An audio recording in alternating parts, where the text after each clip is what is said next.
Call to order the January 16th meeting of the Building Board of Appeals. Did you? Sorry. I'm calling to order the January 16th, 2019 Building Board of Appeals. Take roll, please. Board Member Mansky.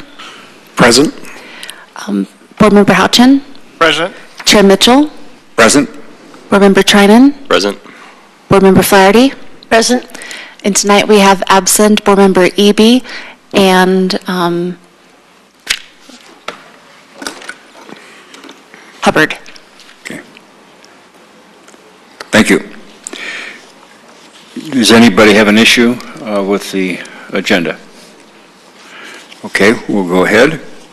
We have minutes from the December 19th meeting. If you've read those and are ready to make a motion.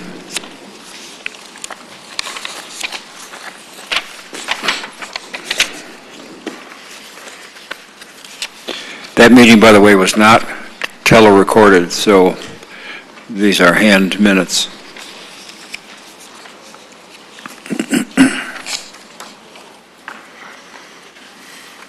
I move to approve the December 19th, 2018 minutes. I second it. Roll. Okay. So that was a first by Member Trinan and a second by Member Houchin. I'm going to go ahead and call the roll for that. Member Mansky? Yay. Houchin? Yay. Mitchell? Yes. Trinan? Yay. Flaherty? Yes. Okay, that's unanimous and the motion carries. Thank you. We now have time for public comment. We're going to ask that you hold 3 minutes. Anybody on the list?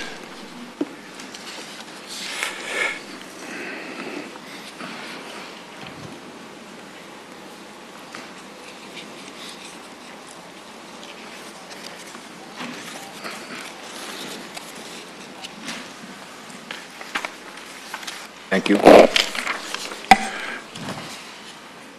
We have Matthew George.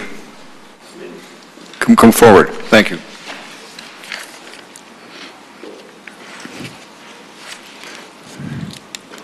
Greetings. Greetings. How are you guys?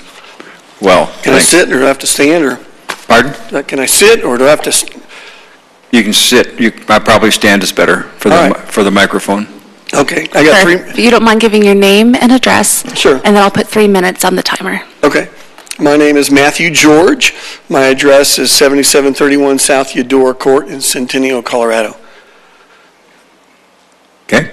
And the reason I'm here is I happen to be a real estate appraiser that I've been in the appraisal business actually since 1974. So I've done this a long time. I've also worked with the county assessor's office with Mark Scott and then the Corbin before him, and I've also been a hearing officer with the Denver County. I've worked with DORA, the Department of Real Estate Agency, and I've done close to 20,000 appraisals in my life. And so I'm in the top 5% in the nation in terms of appraisal volume.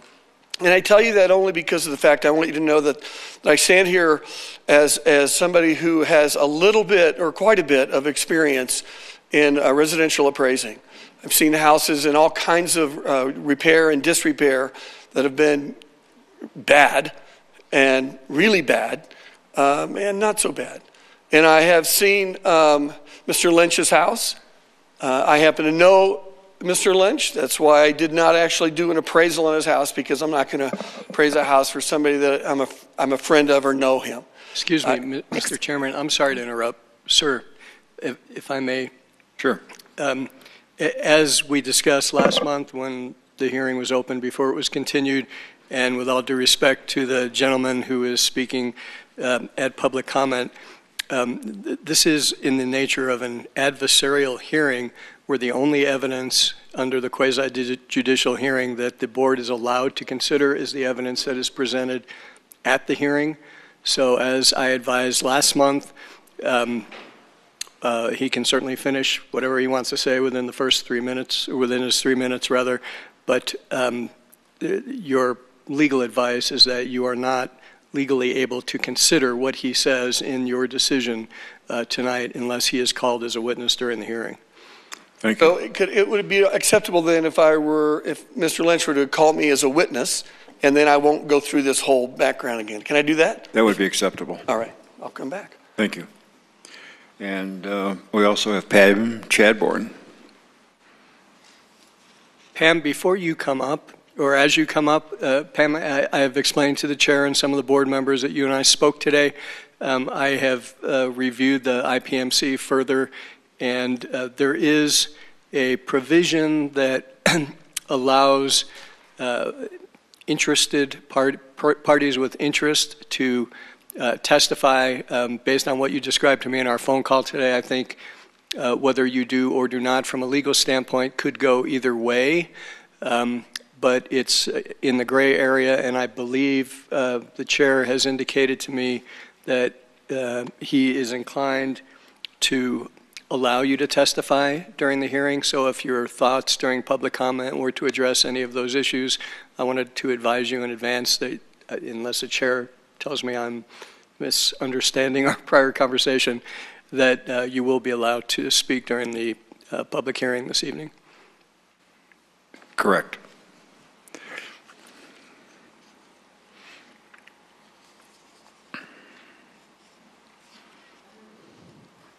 See, thanks, Mr. Feldman, for following through on my question today, and thank you for putting that in the staff communications. It was great to have a contact and a clear explanation of what this is, or at least an attempt to lay it out and who to contact.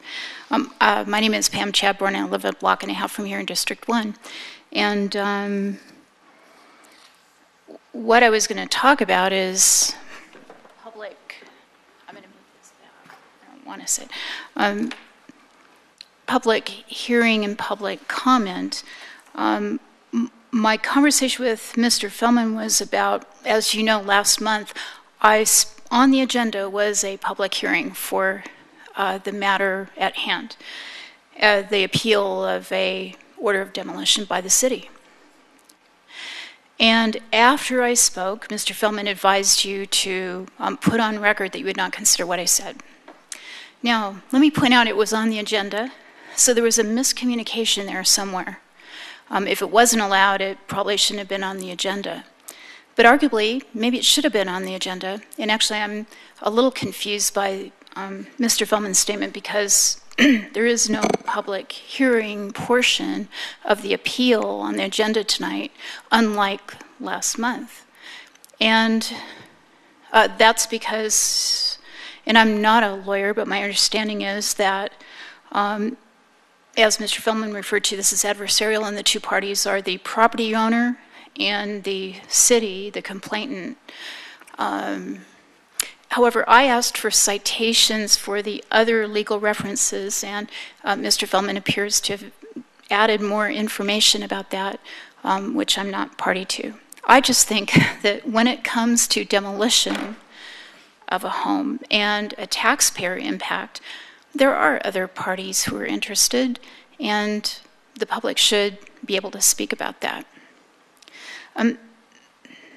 So I don't know whether there will be an opportunity for other witnesses or parties to speak during the appeal, but I wanted to say I think that in this case there's an interest. Also, I've heard that 15 years ago there was an order to demolish a house. And in the end, the house was not demolished. The person was given 60 days, and within that time, they were given a choice to demolish or sell or dispose of, and the house was sold. So I'm kind of wondering about a code here, and what I want to express is a problem. And for you folks, you are influential with the staff. And I'd like our code to look at this order of demolition and see if there's not some steps before that are better for the public, better for the owners, and better for the city. Thanks very much. Thank you, Pam. Okay, we're going to start the appeal, and there's going to be, my understanding is going to be a great deal of information.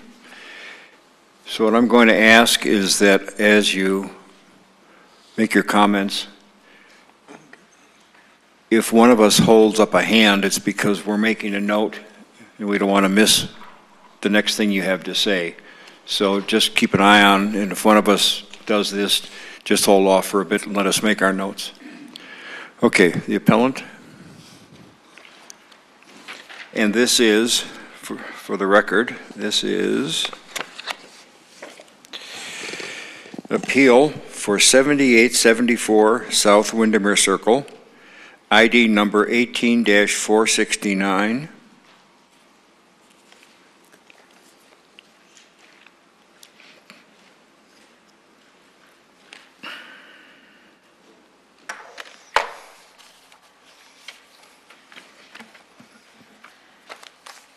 And if you'd start out stating your name, etc. Hey, my name is Dave Lynch, and I am the owner of the property at South Windermere Circle, 7874. I've owned the house since April of 2000, and I am requesting that the order of demolition be disposed of, or whatever we want to call it.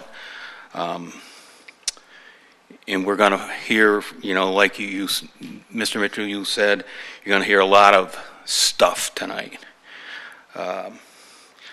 One of the issues is the long history that the city's going to present that I haven't done anything. That's two parts.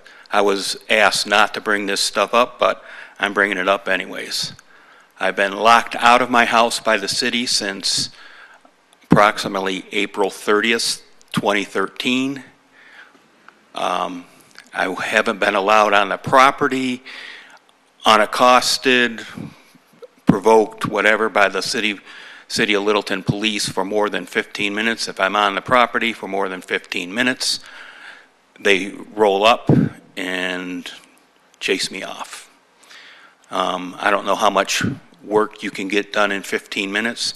I wasn't even able to, the last time that they chased me off, I wasn't even able to finish raking the front lawn, which we may have pictures of eventually. And I've been, once that was done and we got power up, originally the city had, put August 1st demolition date. We got started approximately July 19th working with Excel, and it took them, it took 6 weeks almost for us to get power put up onto the house, which means no power tools, no vacuum cleaners, no blowers, no anything. And someone asked me if this was a weapon. I said, no, this is what I eventually came up with, trying to cut out bad sections of siding because we weren't able to get financial provisions. Part of that is the city has decided that they didn't want to use $5,000 grant money back in 2012, that they were pulling some kind of ploy, and that I was meeting once a month in court for a psychiatric evaluation, which I said, okay, set it up, and the city never set it up. And just for the record, because I didn't get the house up to code back at the beginning of this, I did get sentenced to 60 days in jail by the city. And that's my opening statement. Thank you.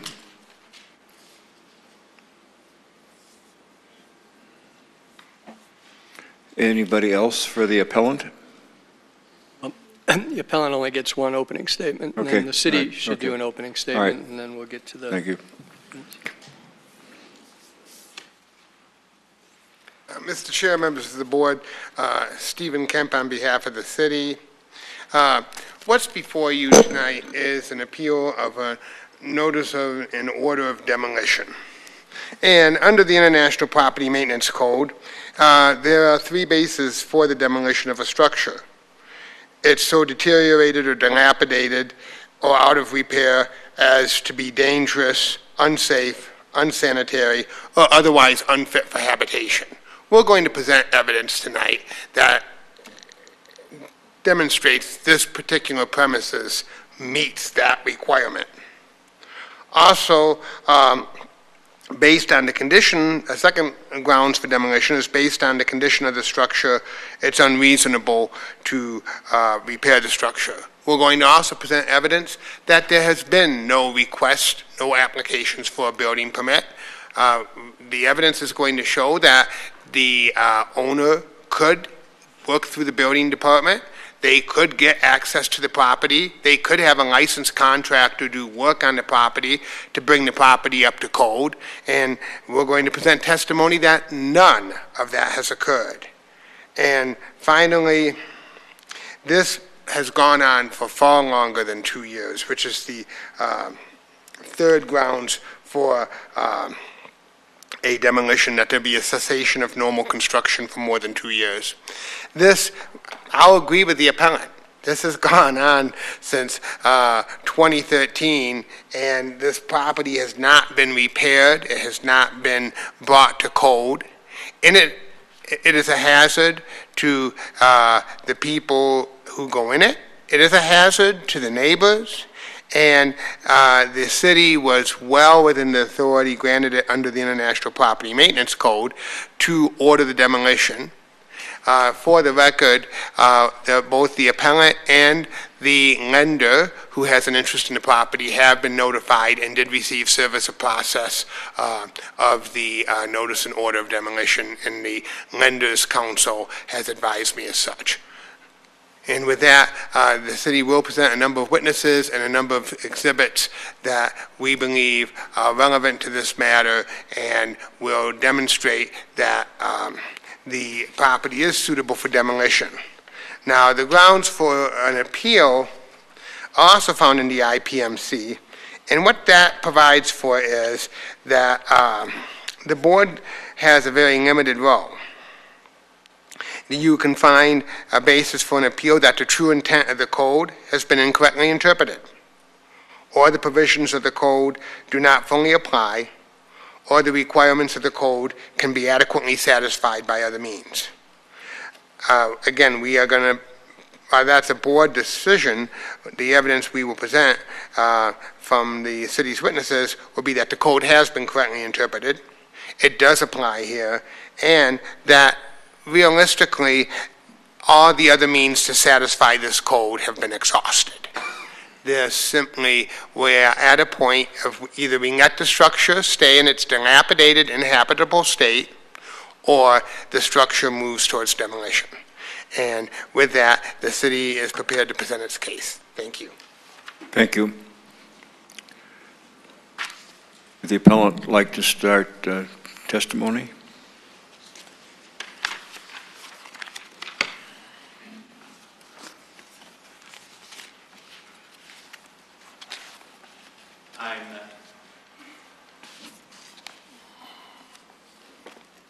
I'm not sure what we're doing.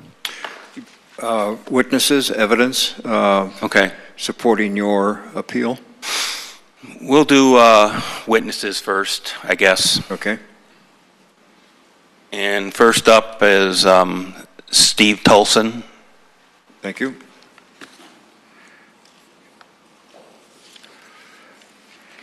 Mr. Chairman, I think it would be appropriate if we have the witnesses sworn in, and if it's okay with you, unless you're comfortable doing that. Go ahead. Sir, if you'd raise your right hand. You solemnly swear that the testimony you're about to give before this board is the truth, the whole truth, and nothing but the truth. I do. And could you spell your last name, please? Yeah, my name is Steve Tolson. It's Thulson. Thank you. I live at, I don't know if you need this, but 7451 South Delaware Street in Littleton, 80120. I'm also lead pastor at Centennial Covenant Church, which is actually in Littleton, not Centennial. And this is where Mr. Lynch has attended for several years as a much appreciated participant. And I do want to speak as an advocate for his appeal to move back into the residence and to keep working toward full compliance with the city's property standards. Now, I want to make clear that we at the church are well aware of significant problems related to Mr. Lynch's property, and we understand the city's need to take past actions. What I want to emphasize for just a moment is that some things have changed. Some things have changed essentially in Mr. Lynch's willingness to receive the kind of help needed for such a renovation.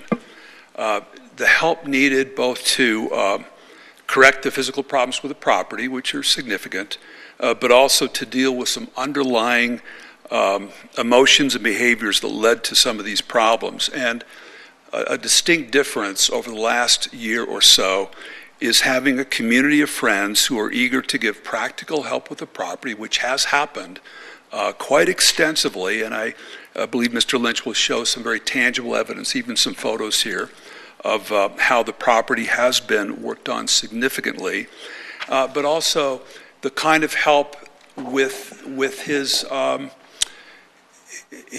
attitudes and his behaviors, which includes some strong encouragement, some accountability, including seeking out some therapy that might be related to this. And so we, and I speak for many, many people in our church community here in Littleton, we believe it's in the interest of our community to keep working toward restoration of this house, allow Mr. Lynch to have a home to reside in and not to be among the homeless people in our community. Thank you for listening, and thank you for serving our city. Thank you.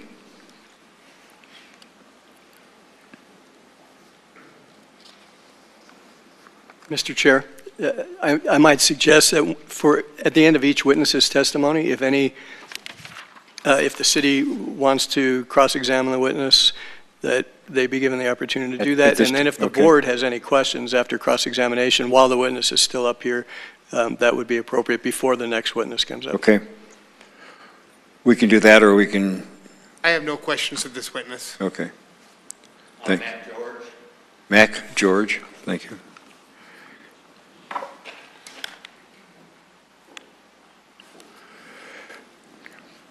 Heather, we already met.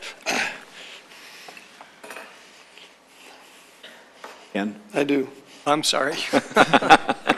Solemnly swear the testimony you're about to give before this board is the truth, the whole truth, and nothing but the truth. I do. Thank you. Okay, so you heard me just tell you my background and experience, and I won't go through that again. I will tell you that one of the things, and one of the times when I was over there, we have part of our members of the church have gone over and tried to help Dave, and as they would tell you, great progress has been made more recent than before. That's not a question.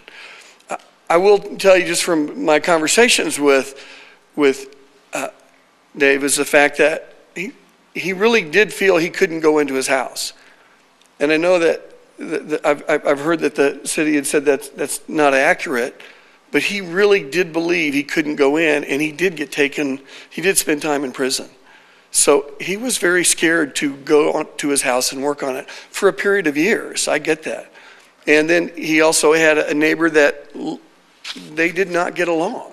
And so there was always that conflict. And so he'd go over, and then the police would come, and so they had problems. And I get all of that. And all I'm saying is that it's important as we analyze data to not just discharge that like, well, he should have figured it out. It really was his problem, and that's it. I'm saying there were some things that were difficult for him to understand, that he could go into his house and he could fix it, and he just didn't. And now that he's had some help and some guidance, I think this past year, and I don't know if you have pictures that you're going to show that will be current, but we saw in the state before it was, and now the state that they've made some really very notable progress. It's a house that would be, to me, a travesty to tear down. Just even as an appraiser, I'm saying the house is definitely redeemable. You would find contractors or different people that would say, yes, you can definitely redeem this house and make money on it.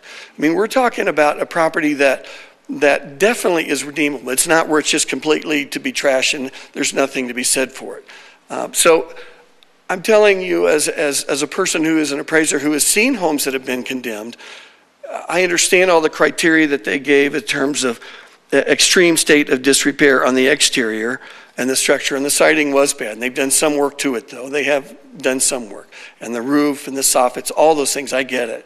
But they are redeemable, is what I'm really suggesting in a huge way. And I'm also suggesting that from an appraiser standpoint, I would do an appraisal on that and say these are the things that need to be done. Somebody would come in and do those things, and then it would meet the criteria of what we would have in order to be adequate. To say the house is not livable, I'm not sure that would be an accurate statement at this point. I walked around in it. If you had of course, what his problem is that he can't spend the money for the big ticket items, such as siding, such as furnace, such as roof, because first of all, he doesn't have the money to do that right now, but he's trying to get people to help him along those sides. And then if people were going to do that, to come alongside him maybe as an investment, those of us that might be willing to do that are hesitant because we don't know that this house is going to be torn down. I'm not going to spend $70,000 or $60,000 on a house that the city's going to come down and tear out.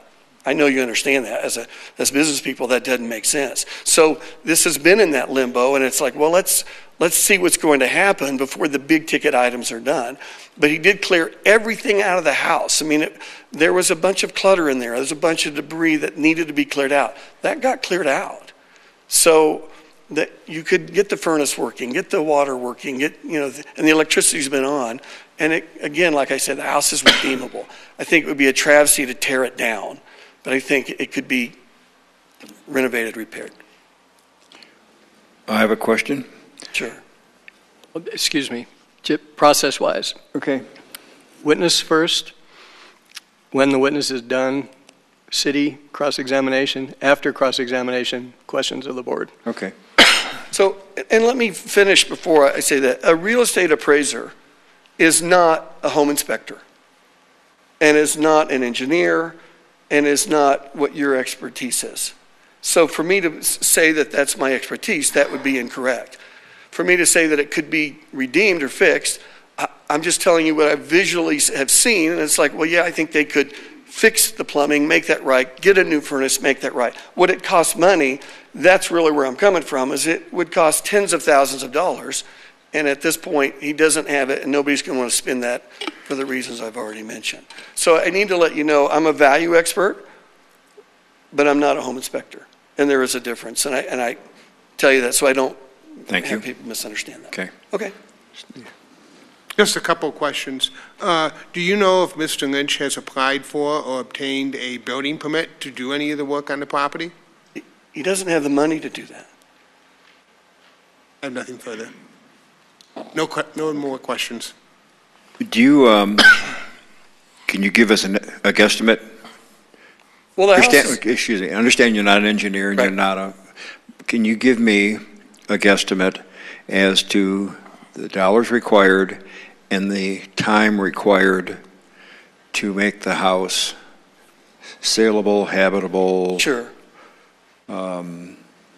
presentable to the city? I could just tell you experientially, I think it would take 6 months as far as getting all the pieces in line to get it done adequately. Okay. I think that cost-wise, it would be less than 100,000, but more than 50. And again, I'm sorry, I didn't crunch numbers to this type of thing, but I think it would be somewhere in that 75-ish range, depending on. It doesn't have to be top drawer to make it resellable. I'm just talking about just getting the furnace going, getting some things. I mean, you could probably spend 30 grand and maybe a bit more than that, but I'm just saying somewhere in that range for homes that are going for, in the mid 300s in that area. Okay. You tear it down, you got just the land. Right. And so you have a ginormous drop. I mean, so that was one of the reasons why I even was personally trying to help Dave. I said, Dave, you've got equity. I mean, I know you can't afford it, but you got some equity. Do you know what the current mortgage is? Sir, I don't. Okay. I'm sorry. I will find out. Okay, I'm sorry, thanks. I don't know that. Okay. But from what I understood, his equity was, I thought it was like less than, I don't know, but I thought it was 100,000, less than 200, but something that was. If it was brought up to a reasonable condition, it's in the 350 to 4. What's the value? Right. It would. Again, I didn't do an appraisal intentionally, but it would be somewhere in that mid threes, 300,000, because you got a basement, a finished basement, and then you also have the main level. And it's a ranch style home. It's got a 2-car garage, so it has desirability. It's in Littleton. I mean, we all know how great that is. What's your best guess? In the mid threes, 350 in there somewhere would be a range. I think Zillow said like 390 or something like that, and I never trust that, but that's another topic. But okay, sure. Mr. Chairman, I have a question. Yes. I take it from your testimony that there may be investors interested in this property. Is that correct? I'm sure there are investors. He even had people that were interested, that had commented, and yet there's reservation from those investors because of not knowing what the city is going to do. Understood. And what type of what type of investors are we talking about? Shared equity with the current owner? Are we talking about people that want to buy the property? Most of these, to my understanding, are contractors or business people that want to fix and flip. They're in that kind of. Okay, that and kind of. Perhaps the question is more appropriate for the owner himself. I but think it's fine. We can Okay. ask it of several people, yeah. Okay. Thank you. All right.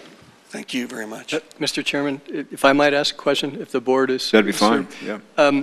Sir, just to follow up on the city attorney's question, he asked about a building permit, and you had referenced the big ticket items, said he doesn't have the money to do that. If I understood you correctly, you said there's been a number of other improvements, so changes in the property, and you said we'd be seeing photographs, and it looks a lot nicer. Do you know if there have been building permits issued for the work that has been done so far? Let me just tell you one of the things that we did. And the backyard was horrible. Front yard was horrible. That got cleaned out. The house needed to be cleaned out. All of that stuff got cleaned out. There was some siding that was pieces of siding that got put on, just that were dilapidated, that just things that needed to just at least be in that repair. Not, again, we couldn't afford to do the whole thing, but yes, sir, we did some repair along those lines to at least get the siding and the yard and the interior so that you don't have rodents and things like that. That just needed to get cleared out. And my understanding is that a building permit is not required for several or no, sir. Those items. No, so. No, sir. Okay. No, because and really, to some of that stuff, it was just a Band-Aid. If you know what I'm saying, it needs work. So don't make any mistake about that. That's not a question. It definitely needs work. But I'm saying it's redeemable. That's a big point for me. It shouldn't be condemned. Thank you. I appreciate that. Okay. We're going to call Linda Birch. Thank you.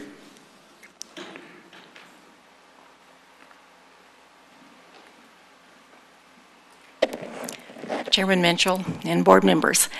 I'll just be brief because I think really what you need to see. Sorry, we need to swear you in. Yes. Thank you. Do you solemnly swear the testimony you're about to give before this board is the truth, the whole truth, and nothing but the truth? Yes. Thank you. Again, my name is Linda Birch, and I didn't get to introduce myself really fully at the last meeting. I am a member of Centennial Covenant Church also, and an elder, and I have known Mr. Lynch for about 7 years.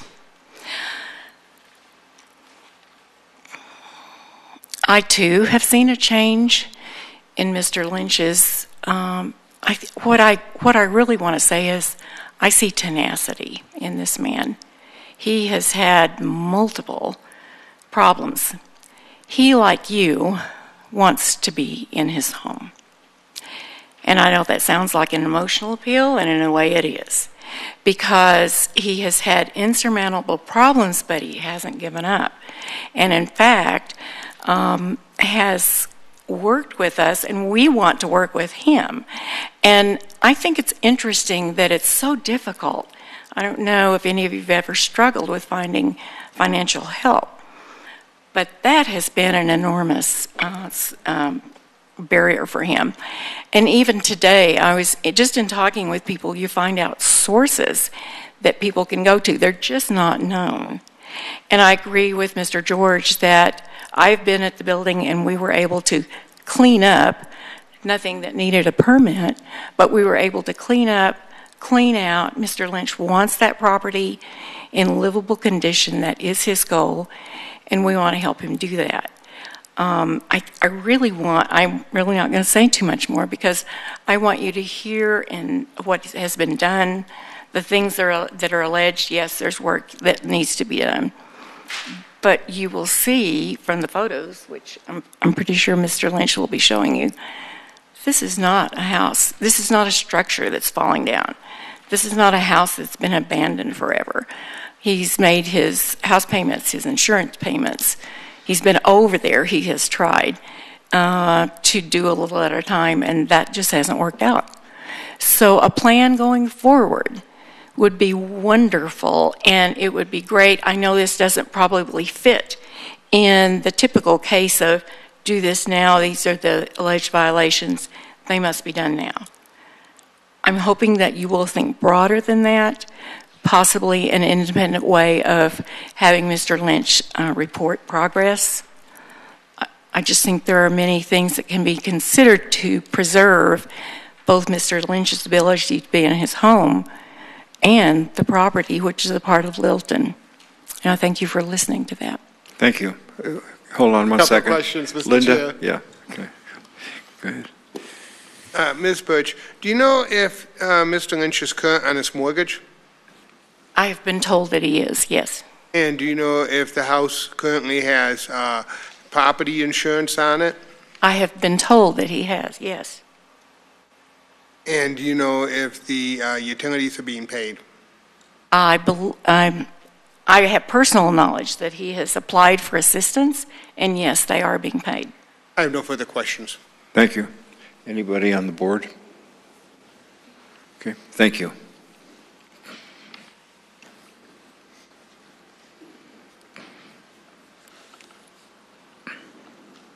So before I go to the slides, did I understand correctly when Ms. Chadbourne, you guys said that she could speak as a witness? She can. I don't know her per se, but I'd like to hear what she has to say, because I know she's into this grassroots, watching the government type hobby. And so I'd be greatly interested in what she has to say. Fine. Because she's much more adept at doing research than I am. Okay. Pam? Everybody does. Yep. Do you solemnly swear the testimony you're about to give before this board is the truth, the whole truth, and nothing but the truth? Yes, I do. Thank you. Well, my name is Pam Chadbourne. I didn't prepare to do this, but I will perhaps say what I said last time. And I'll just clarify, I actually love government and believe that it is the people's voice, and the people are responsible for making good government. And if we don't show up, we will not have good government. So I like to show up and make my attempt, and whether I'm successful or not, it's my responsibility to try. So I'm not really watching. I just want government to be all it can be and serve the people. So what I said last time is I'm a taxpayer in Littleton. I live here. I'm a resident. I'm a homeowner a block and a half from here. And I don't think it's in the interests of the city, of the people of the city, of those of us who pay taxes and contribute to it, to demolish this home. And it was good to hear from someone who has some expertise in this area that the property is redeemable. I think it is too, from what I read, and of course that's not adequate, but it sounds like it is. And in this market, I can't believe a property in that area, somebody can make that work. As I mentioned before, maybe that's the private sector, not the public sector. And there's a way the city can make different versions of that happen. So there's an intermediate ground or steps before demolition that I think just must be done. It's not a question of whether it's nice or good or anything. It's just what is the obligation of government to do. That's my belief. So as a taxpayer, demolishing the home is what, $40,000, $50,000, $60,000? I don't want to pay that. I want the city to give an opportunity for this property to be put on the market, sold, and then turned around and become productive. Or, and before that, this owner must be given a chance to finish the process he started. And we've heard that there's a change. So first you give the owner a chance. I totally get that there's been 6 years, but you've heard testimony, there's a change. It sure looks to me like there's an effort to start. And he's got support. And that makes a huge difference. There's other people working with him, and they will move this along, I believe, from what we've heard. So give that homeowner a chance, some time, and I don't know whether it's 6 months, 8 months, 9 months. I mean, it's winter now, and so I wouldn't some of this work is interior, but I'd give some time for winter and give a chance for this to be completed by the owner. That's up to you. You folks know more than me, but see if that can be completed. That obviously, for all of us in the city, that's the way we would like to be treated. And I think that's part of your charge, is to reflect that treatment of all of us here. So, and then after that, there's alternatives to demolition for the sake of the taxpayers. And really, that's all I was trying to get at. I have no personal knowledge of this property or the owner, and I don't have a personal interest in it, like I say, other than as a citizen. And to me, there is a governmental obligation here which you folks will represent. And I'm grateful for your service. Thanks. Thank you. Steve, do you have any? Yes, I do. Now, Ms. Chadbourne, isn't it true your interest in this property is only that of a taxpayer? No, I'm a homeowner in Littleton. Yes. But you don't have any personal knowledge of the conditions of this property, or, in fact, you don't, until tonight, you don't even know Mr. Lynch. Actually, I've met Mr. Lynch to say hello in a couple of other city meetings and another couple other meetings. And you don't have any, do you have any personal knowledge about how long this property has been in disrepair and how long this has been the subject of action by the city? Well, the city's report is like 6 years. But you don't have any personal knowledge of it? And are you either a realtor or a real estate appraiser? No. And so your estimates of value or what could be done with the property is just based upon your personal opinion? True. And driving by and looking at it and comparing it to the other properties in the neighborhood, and just like anybody would if you're scoping out a neighborhood to live in. But you have no professional expertise? True. It's only as a homeowner and a home shopper. I have no further questions. Thank you. Anybody on the board? No? Thank you. Thank you.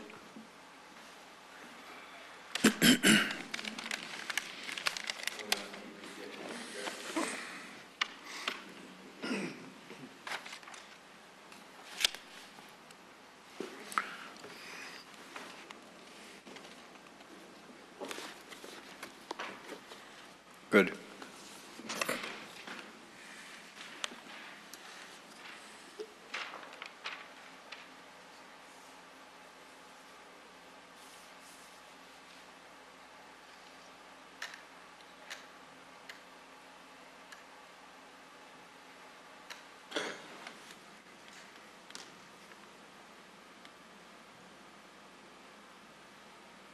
Denise, can you help him with it?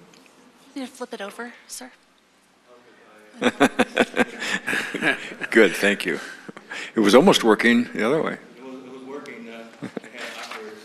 Okay, this is just And just zoom a little more.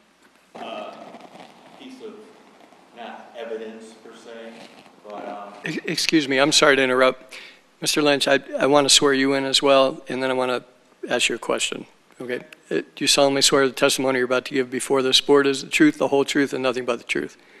All right. Question is, for the record, you made a number of statements about the case during your opening statement, which was before you were sworn in. Is it your intent that those statements that you made to the board that should be considered as part of your sworn testimony tonight? yeah. Okay. Thank you, sir. Thank you, sir. Okay, just so, this idea that I have done nothing, in 2012 I was approved for a HUD loan through Littleton Housing Authority, but once the city got a hold of me and they put me in parole, the parole officer did nothing with that, and everything had to go through her. I was supposed to do X, Y, and Z, and she was to supervise it. And all those people were supposed to, so that's where the $5,000 use or lose. We wouldn't even be here if the city would have done their job. But here's another, went to Brothers Construction Company because the housing authority no longer deals in HUD loans or HUD grants. So this is July 11th, and, you know, July 11th of, 2018. okay. Mr. Lynch, I hate to interrupt you. Would you mind just swinging the microphone towards you? Hear you a little bit better. Is that please. better? Yes, thank you. Okay. Can I ask one quick question of the chair? Are we to save all questions until after his testimony? All questions of Mr. Lynch until he finishes his Until he testimony, finishes? yes. Thank you. Yes. Thanks.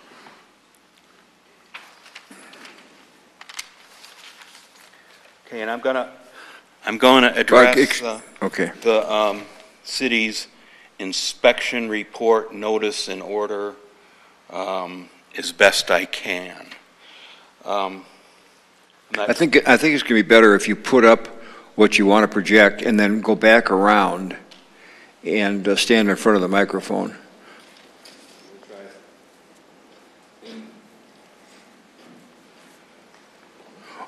We just don't want your testimony to not be recorded. Okay. So, do you gentlemen and lady have a copy of this inspection report? You know, it's 304 is one of the numbers. 305, this is order to repair and make corrections. Find it. Yeah. What is this?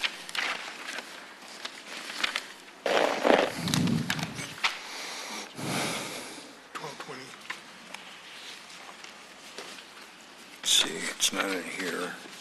That's fine.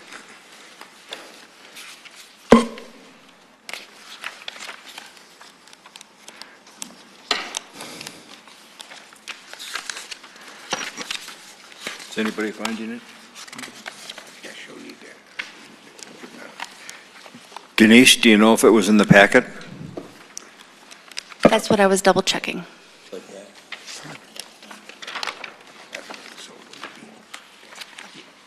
No, sir, it was not in the packet. It's being introduced as evidence now. Thank you. Okay, thank you. So if you put it up so that we can read it, please. Dave, Yes. put it on the overhead. Thank you. Other way. There you go.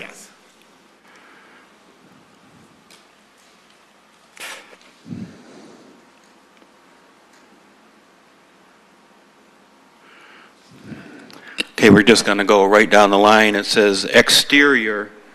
The exterior of the structure shall be maintained in good repair, structurally sound, and sanitary as to not pose a threat to the public health, safety, or welfare. Observation by the city. The exterior of the structure is in extreme state of disrepair with evidence of water intrusion at the roof and walls. Walking surfaces on the front and rear entryway are in dangerous state of disrepair. And I just want to, just hold on, just leave it there for a second. And I want to make a point that the date on all of these is August 1st, 2018. Okay, go ahead. Okay, now I got some pictures. This is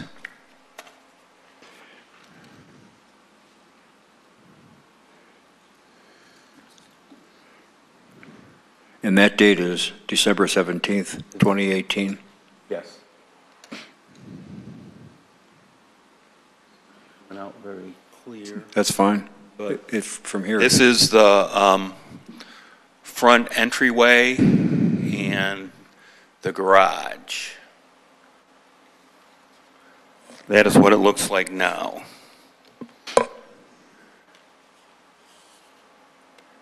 This is what I think they're talking about, the intrusion.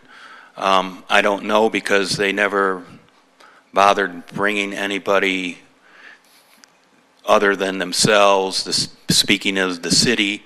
So you can see where the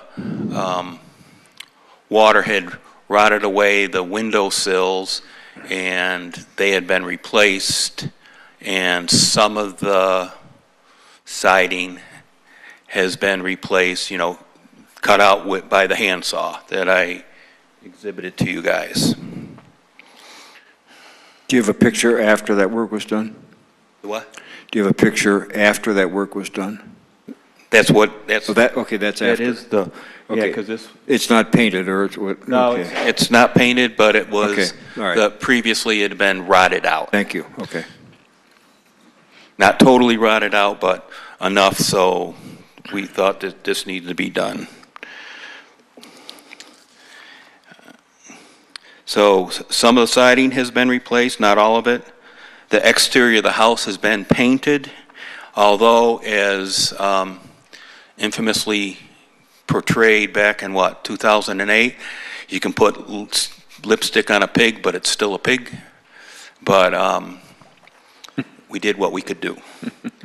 The front walk has not been totally leveled. You know, one of the suggestions, because we don't have water, so we can't make cement, or is to use, you know, road base, but we went further than that. We used gravel, crusher stone as best we could to level it and make it I guess they were saying it was a trip hazard. You have a photo of that? Yes, but I have it under, see, they put it under two different, they put it under exterior, but then they put it under Okay. egress. Go ahead. Go ahead. Whatever egress actually means. And so we did take about 30 yards worth of material out of the backyard. There was, you know, as Miss Birch said, we did do like brush reduction because we needed to be able to get to the electric meter so XL could get there, and the city did issue a building permit for the electric. Okay. And then they wanted me to tear down the neighbor's fence, but that didn't happen. But we did remove also old fencing that was in the back part of the yard. Next, we're going to do interior maintenance, which is code 603. And what does it, can you read that to us, please? Okay. 603 is mechanical, all mechanical appliances, fireplaces, solid fuel burning appliances, cooking appliances, water heating appliances shall be improperly installed and maintained in a safe working condition. Observation, non-functional equipment stripped of parts, I don't know what had been stripped of parts, and deteriorated beyond repair, no gas utility. So as part of, so this is the furnace. Can you hold on a second? Could you just hold on a second? That is someplace in the packet. I think I'd like us to find it so that we can follow with him. I know that it was in the packet. Rotate the picture also. Last month. Can you rotate the picture? But let's just give us a minute and let's, because we have a copy of that someplace. I've seen it.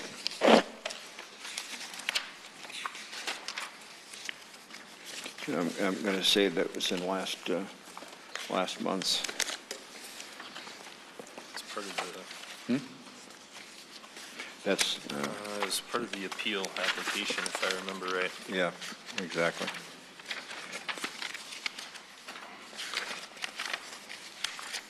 It's really basically the,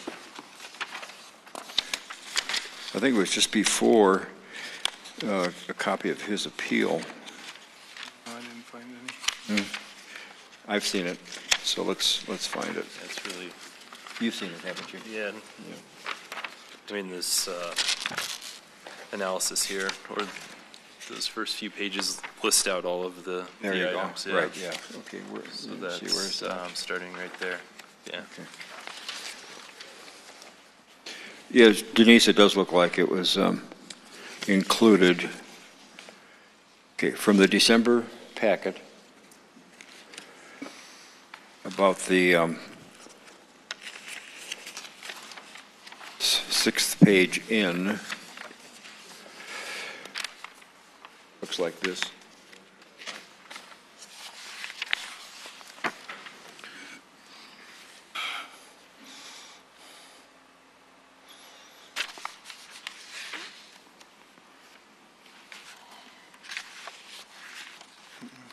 You have a copy?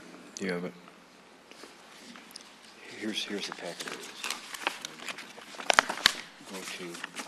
Go to the appeal. It's just the agenda. You don't have last month's? Yeah, I have, it's right here. It's right here. Okay, so go. Go on.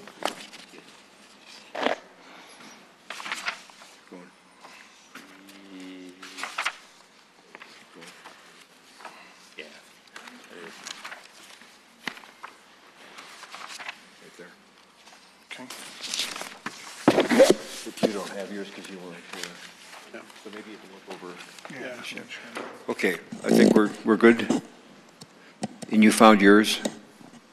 Okay, we're good, thank you. Okay, I had one more exterior picture that I had forgotten or I glanced over. Now this is the garage, and as you can see on the left-hand side, above the light, now this siding is all solid except for on the very bottom, you can see on that fake chimney the deteriorated, and that's all along, that goes all along the bottom of the garage too, but the rest of the siding is okay. How do you get that out? That I don't know. But that has been painted also, and this is part of what they're calling extremely dilapidated, I believe. Okay. We can hear from the city on that, okay?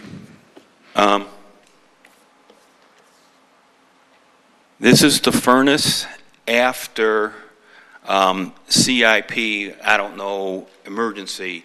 They came out to fix the furnace, and the technician, because I was approved for LEAP, so they are assisting me with my energy bill.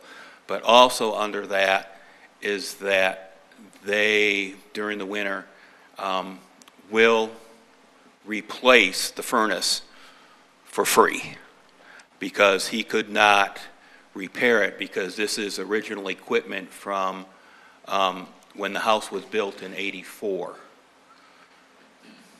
Okay, hold on a second.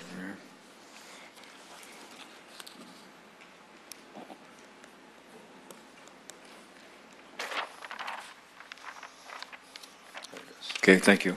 Go ahead. And so the same thing, you know, you can just see a little bit of the water heater. Because of the vandals, the basement got flooded, and I was never even notified by either the city police or the code department, and both of those departments were involved in this matter. But the water heater is also covered. Mr. George was talking about big ticket items. All appliances can be replaced, potentially some windows. There will be free weatherization offered, and actually it's going to be mandatory. If I refuse it, then they're going to take me off the program. Now, I didn't have them put in the new furnace because of exactly what he said. Are they going to am I going to waste somebody's resources of someone that needs something and have them put in a furnace for a house that's vacant because the city won't let me live in it, and then have them plow it under? So this was not disassembled or whatever, the stripped of parts. This was stripped of parts by the technician with Bob's Heating and Plumbing, who I guess I am understanding I'm approved for a new furnace, but we have to wait for the decision of the courts.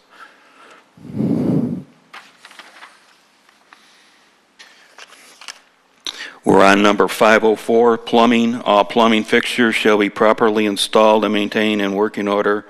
Copper piping and fixtures are missing, abandoned and or non-functional, no water utility. So, yes, my house was broken into, and they mined the copper is one of the terms that is used for it. The house has been replumbed and checked by a PE. This is just showing the PEX piping. Date, what's the date on that? That was, I don't remember when it was done. It was done before the September inspection. But okay. This is, you know, this picture says 12, but it was done back in September. But we could not get a water meter put in. Denver Water was out. The gentleman's name is Chris. You guys try pronouncing that name. But he has agreed to try to help me find a water meter. But only thing is that they call it a vertical leveler, and I've been to Ferguson Plumbing and Supply. They said, well, we can't sell you a leveler until we know what size the meter is. So this is one of those, sort of like the XL, until you get this information, you can't do that, but until you get that information, you can't do this. That's why it took us from July 19th to get power, which they said was going to be turned on the next day by the 20th, and it didn't actually get turned on until August, more or less, 28. I don't have an old. As we move on with the pictures, there's the new electric meter, and a permit was pulled. The city did come and inspect it and approved it, so we got power. Okay.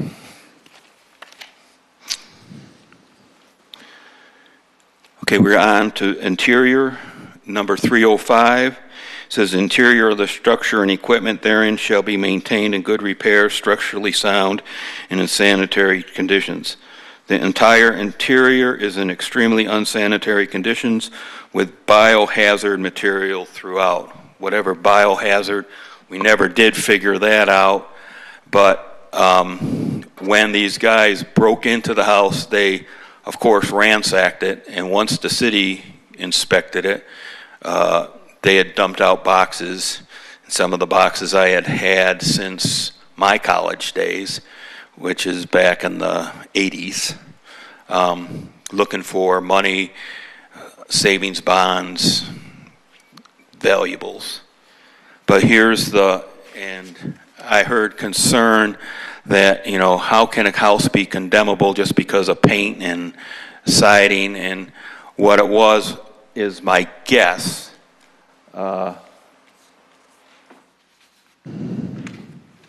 when they mined the copper out and cut out the water meter, they flooded the basement.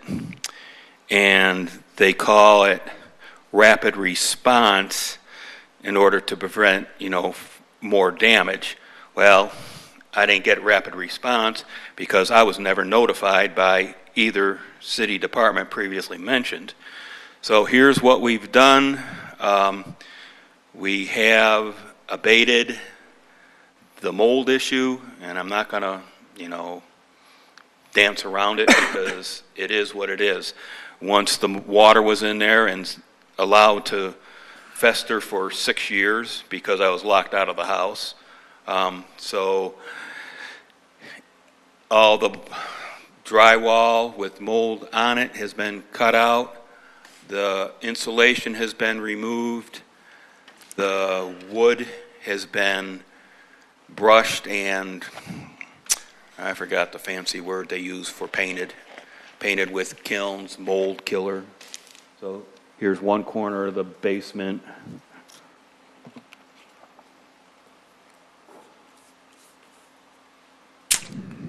Here's another corner showing, well, if you could see it, there's siding on that back wall. That's all been taken out.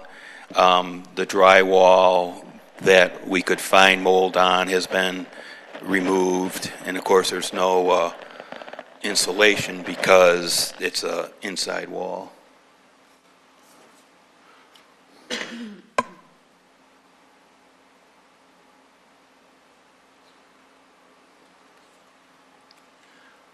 Okay, this is a picture of the basement also, and is the reason why I didn't remove the carpeting is because if you, in that corner, you can flip it up and there's no mold, there's no water, there's no damage to the carpet or the padding, so I left it, you know, but you can see even behind that little dry bar, the paneling or the drywall has been removed along with the insulation.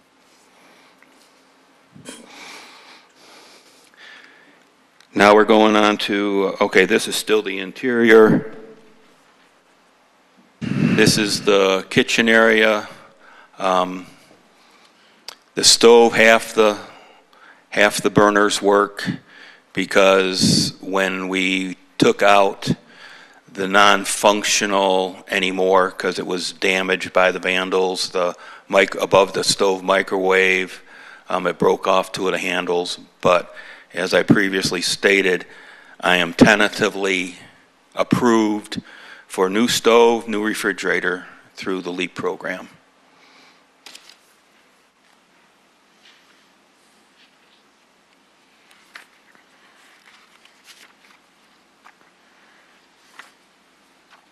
This is not. Can we see the date on that? Yes. Slide it so we can see the date. Here we go. Thank you. 17. So this is the little kitchenette floor. We won't call it a real kitchen. It's only about 4 foot wide, and unfortunately, it doesn't. The old vinyl flooring is in pretty sad shape after 30 years. So, but there's a box of new tiling, if you could see it, that's waiting to be put down. But why do work, you know, has been repeated several times. Why do work if I'm not going to be allowed to inhabit it?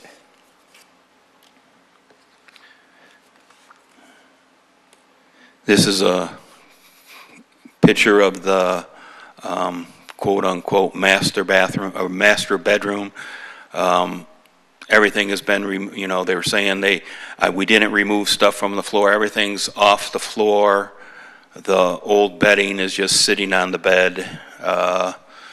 And this is from the bedroom door view.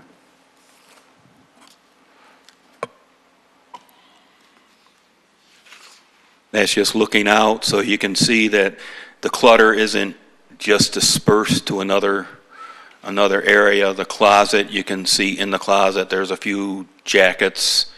There's some blinds that I got at a garage sale, but they're not the right size, and I just never got rid of them.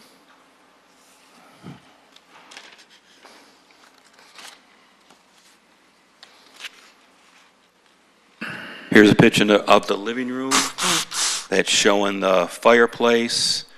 Again, we're doing the floor view because that's supposedly what's part of the interior and the egress issues the city had. And you can see the floor, and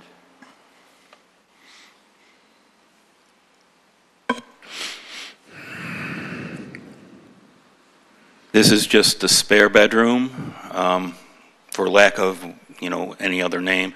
It's the second bedroom, and there's a chair in there, and that's about it. A CD holder. Everything else has been removed except for there is a armoire or whatever you call it, just to the left. You can see the floor again, which is, I guess, one of their issues, major issues.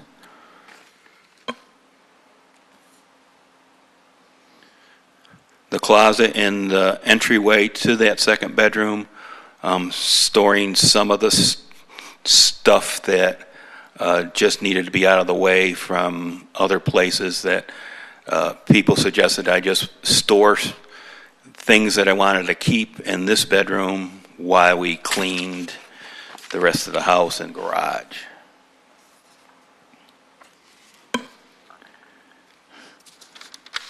We're moving on to number 702, means of egress. A safe and continuous unobstructed path of travel shall be provided. Egress is compromised in every room of the structure through accumulation of trash and miscellaneous items. And we did the inside, so we're going to go to the egress of the outside. So this is the front walkway, and I was told, even though it's ugly, and it was going to be ugly, the cinder is on both the walkway and the porch, and even though I bought the house with the porch that way, I still, because the code people, now I have to fix it, even though it was originally like that. And the drop was more than 8 inches. It was 12 on one side and 14 inches on the other. So I just put in cinder blocks, which I've been told is legal, but is ugly. And the code people, I'm sure, have issue with it, but it is what it is.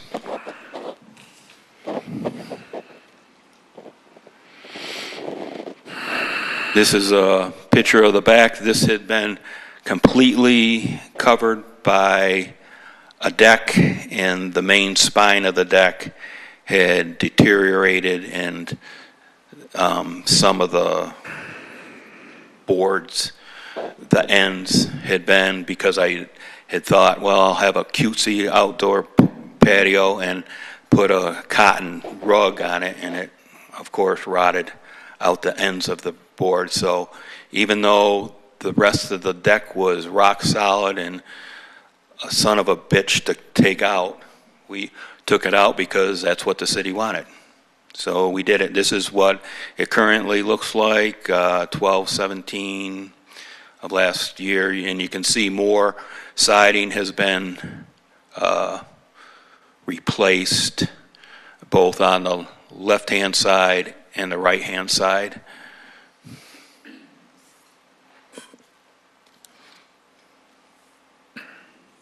And this is just a copy or a picture of the backyard, which I didn't want to include, but some of my team of supporters said, well, you need to show this because the city may have a picture of that whole pile of branches that we had cut out, because in order to paint the side of the house, we had to remove all these Canadian chokecherry suckers and saplings and lower branches of the junipers that are on the side of the house so it could be painted. And so that stuff has all been removed. And I have another issue. One of the things the city said that in 2 years, the last 2 years, nothing has been done. Well, a year ago, a group approached the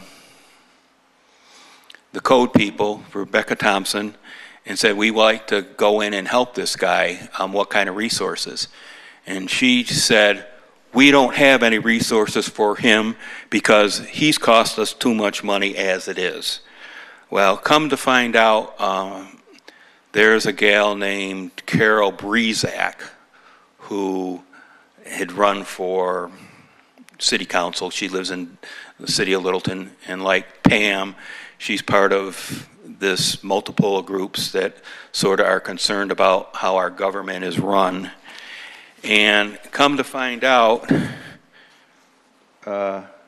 even though Ms. Thompson told Lisa Carruthers that there was no money and the city wasn't interested, come to find out Carol Brezak has raised a group called the Garden Gang, and some other people with other various groups, and they went into this house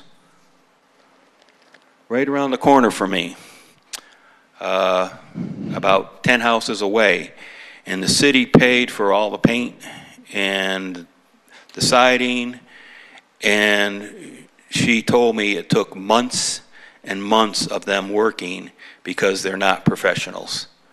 And this is, you know, just a picture. This is 7839 South Windermere Circle. And the city said there's no money, and she said, well, the city gave us money for the rehab of this house. But let me show you sort of really interesting. So you got that picture. And this is what the city approved on the back. They painted the front of the house and both sides of the house, and they left the back of the house completely untouched. My constitutional right says life, liberty, and property, which means I'm supposed to be treated just like everybody else. Now, the city can go into my backyard and bust down my gate so they have access to my property and make me do all sorts of stuff in my backyard. But here's a property 10 houses away where there's a double standard. So I just thought that was kind of interesting to bring that up. You know, there's money for other people, but all of a sudden there's not money for me, you know, for a group to come in and help. And I think that ends my presentation. Thank you. Steve? Yes, I have a number of questions. First, Mr. Lynch, have you applied to the city for a building permit for either the furnace or the plumbing? That's going to go through LEAP. That's not part of my program. That's part of a program with LEAP called CIP Emergency. I don't know what CIP means, but they are responsible for all the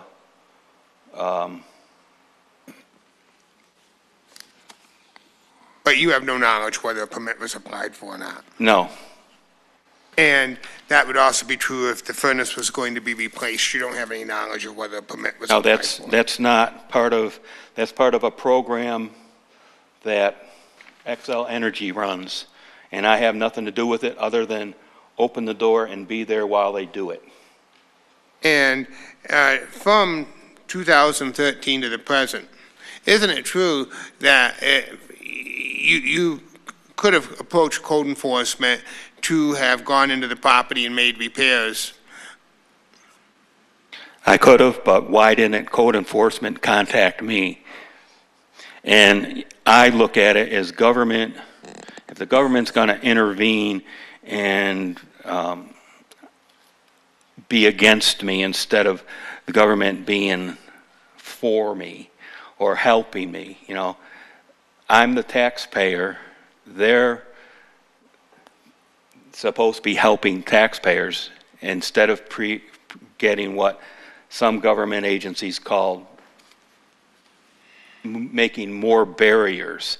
And some of those barriers that have been presented to me by the community resources people have not been very helpful, or matter of fact, they've been very vindictive and whatever you want to say, I don't want to say because I'll get in trouble. Now, Mr. Lynch, isn't it also true you don't have any personal knowledge on 7830 whether the city actually wrote a check or how that was paid for?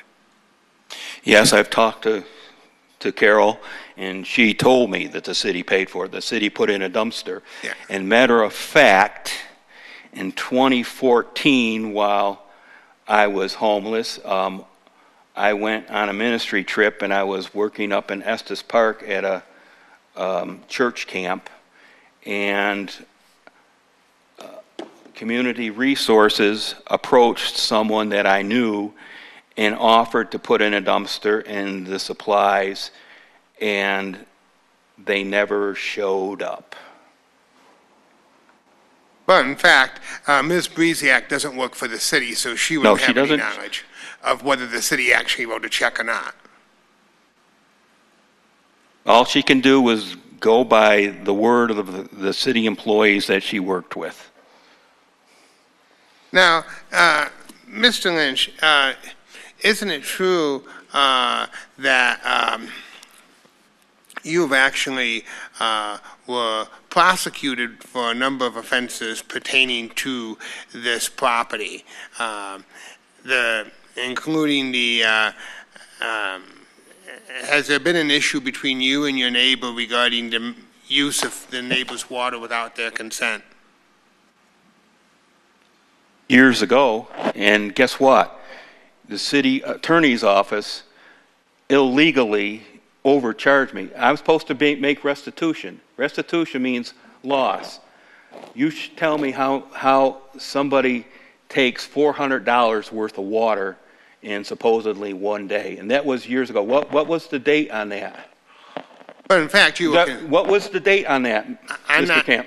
You don't get to ask me questions, but in fact, you were actually convicted of it, and you were actually sentenced for the theft of water. Yes. I've been in court since 6 months after I bought the house. I've been in court so many times.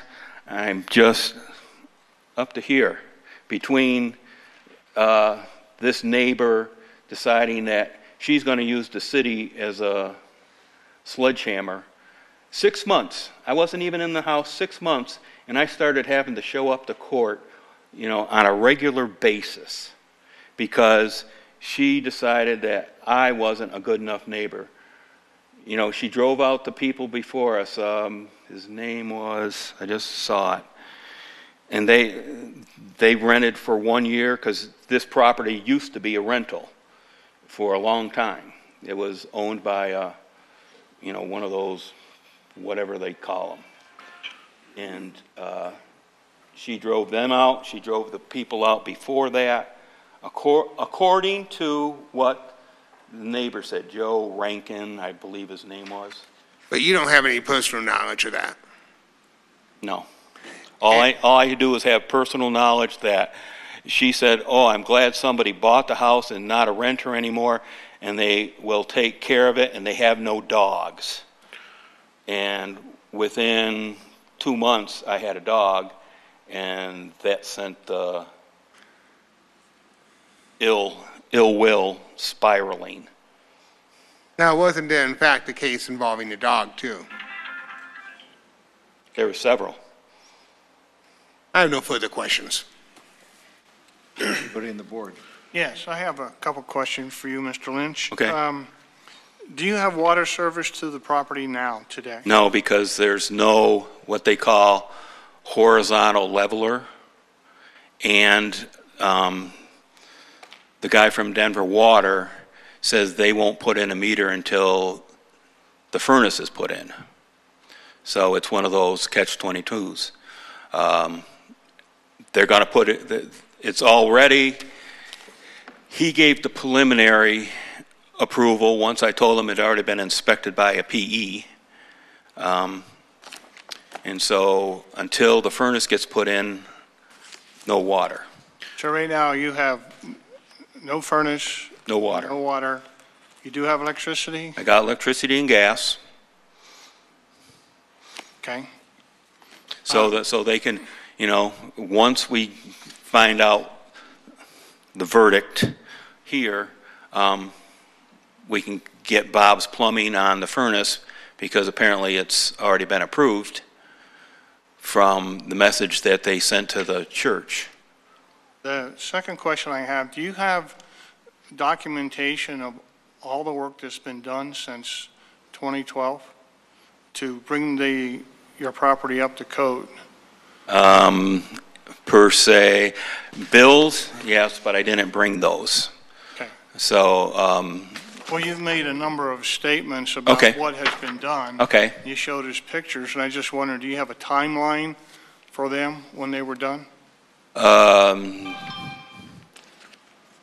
No, but only in my head, because I didn't write them down. The deck was removed maybe August 10th. The crusher fine was put in before the September inspection, I believe, on the sidewalk, but not the porch. And I think I have it in my head that it was September 12th that the windowsills and the painting were done. This is all in 2018? 2018. I'm more concerned about the previous 5 or 6 years. Okay. So nothing was done in 2012 because I was under the, supervision of a city employee, and she never followed through on anything. Okay. So that's where the $5,000 use or lose got thrown out the window, which would have prevented all this. But I made application to the Housing Authority because of the director's, I guess, association with the community development. One person says this is a crisis, and he says this is not an emergency. And so Kimberly, something that worked with the Housing Authority back then when they did do HUD loans, said, okay, we'll process it. And I said, okay, you just get a hold of this person. Let me think if I can think of her name in probation. That's okay. Baca. I was just wondering. So in 13, nothing was done.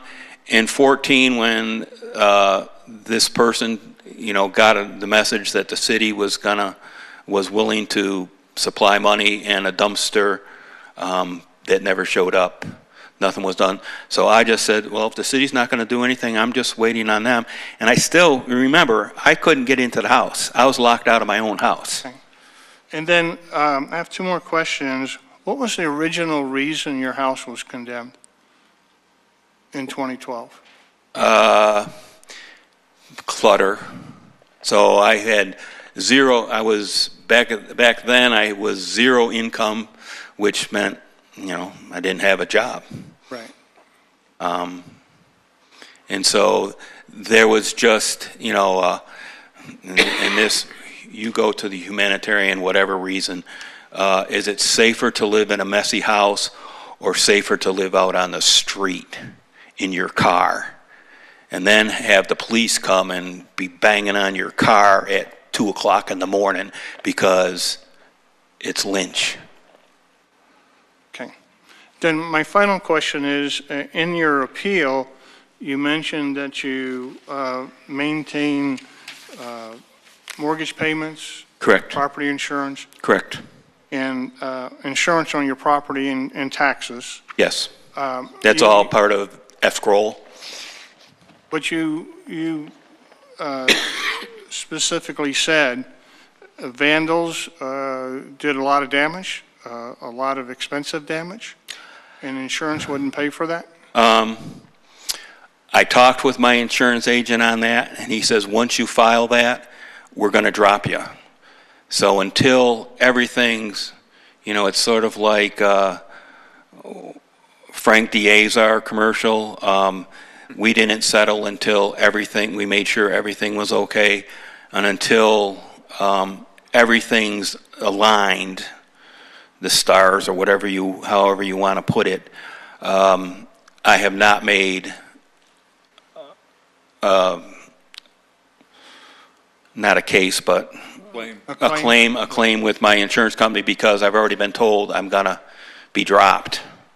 And then once I'm dropped, then it just gets to be a real hassle. One of the pastors at the church, he was switching insurance companies, and his mortgage company decided to charge him $2,000 every 6 months for his homeowner's insurance because, according to their records, there was none. And so until I can get everything lined up, that I get a different, because I'm with State Farm, and until I move to Farmers or AARP or whatever, until I get backup ready, why file a claim to be all of a sudden have nothing and then maybe have my mortgage pulled out from under my feet? Okay. Thank you, Mr. Lynch. What's the, I have a few questions. What's the current balance on your mortgage? I think 90,700. Close enough, okay, thank you. And in your application, you've asked the house not be demolished and/or 90 days. Well, that was Miss Birch, because she really wasn't sure what, we've never been down this road before. From what Pam said, neither have you guys. Hasn't been a house, quote unquote, scheduled for demolition in 15 years. That's why, I was. How long do you think it would take? It all depends on. Excuse me. Let me finish the question. Okay. We're gonna get some testimony from city staff as to what needs to be done. Right.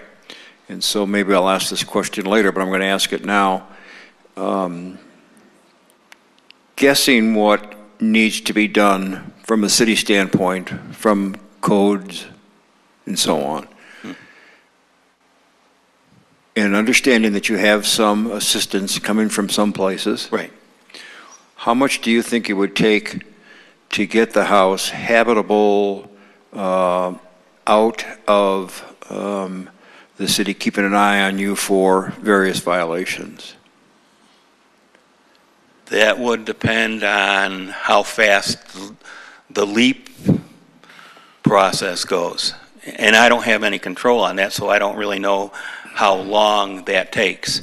Now, if they're going to come in and do the furnace in, a week, then the water is just calling this lad and having him come out, and he even, once he heard the story, most people, I tell them this story of this stuff that's going on, and they just wagged their head and said, "What? They're going to tear down your house? What's wrong with your house?" And I said, "Nothing." I said, it's got some issues with the siding, but that goes all the way back to the builder. I mean, that siding was under a class action lawsuit. According to Joe Radin, a lot of the people that lived there then got free siding because the siding was so crappy. And a number of people on the circle got a little paranoid with the city coming in, and they resided their houses this summer.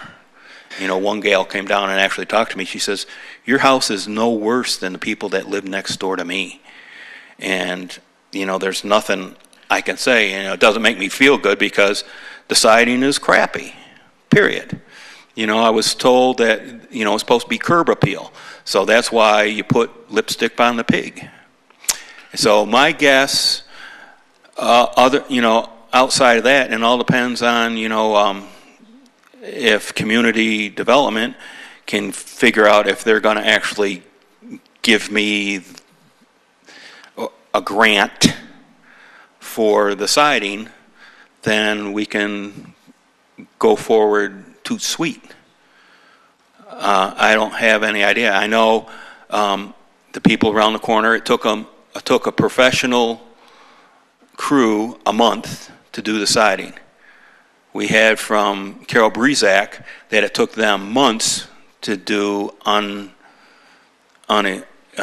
unprofessional on that house at 7839. There was another couple that lives a couple doors down, and they did theirs themselves, and it took them over a month between the two of them, just taking out. They didn't reside their whole house, but they took out bad spots just like I did, but they took out whole boards. They didn't try cutting out, And in that regard, I also was searching or reaching out to HUD about, a grant, and I talked with a guy that was empathetic because his sister's going through the same thing in the city of Denver, and he's reached out to the city, but he has not been able to get a resolution maybe. But right now, I know he's under the federal program, he's not working. So the only real thing and depending on actually what LEAP replaces. They may be coming in and replacing all the windows too. And I don't have a schedule. I don't have a say-so until we do a energy audit is what they call it. But in order for that to be done, the furnace is the first thing.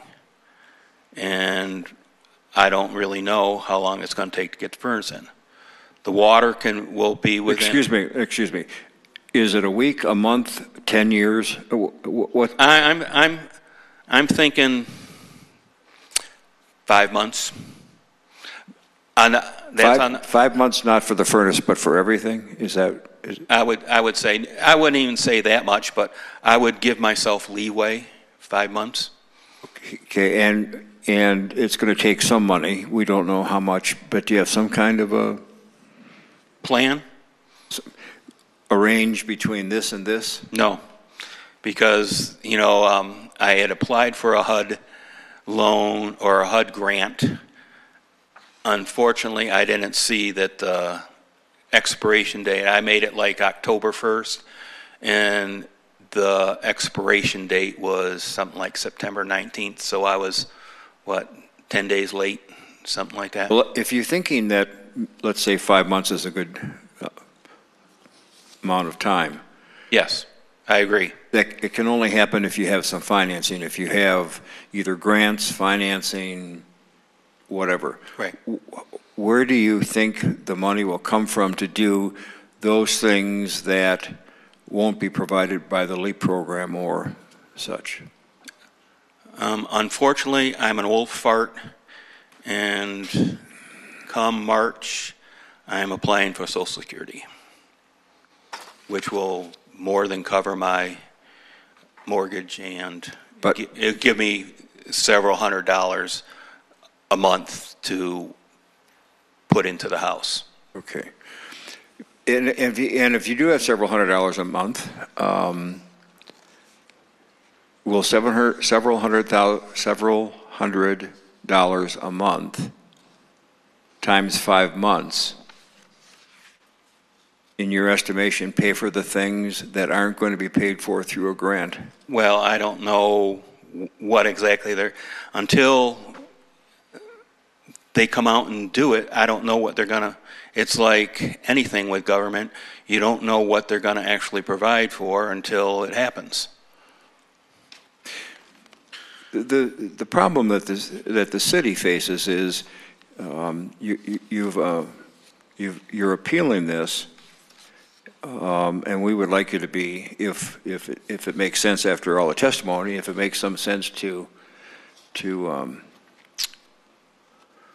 let you correct some of these things, it needs to be a reasonable chance for it to be successful. Yeah, I agree.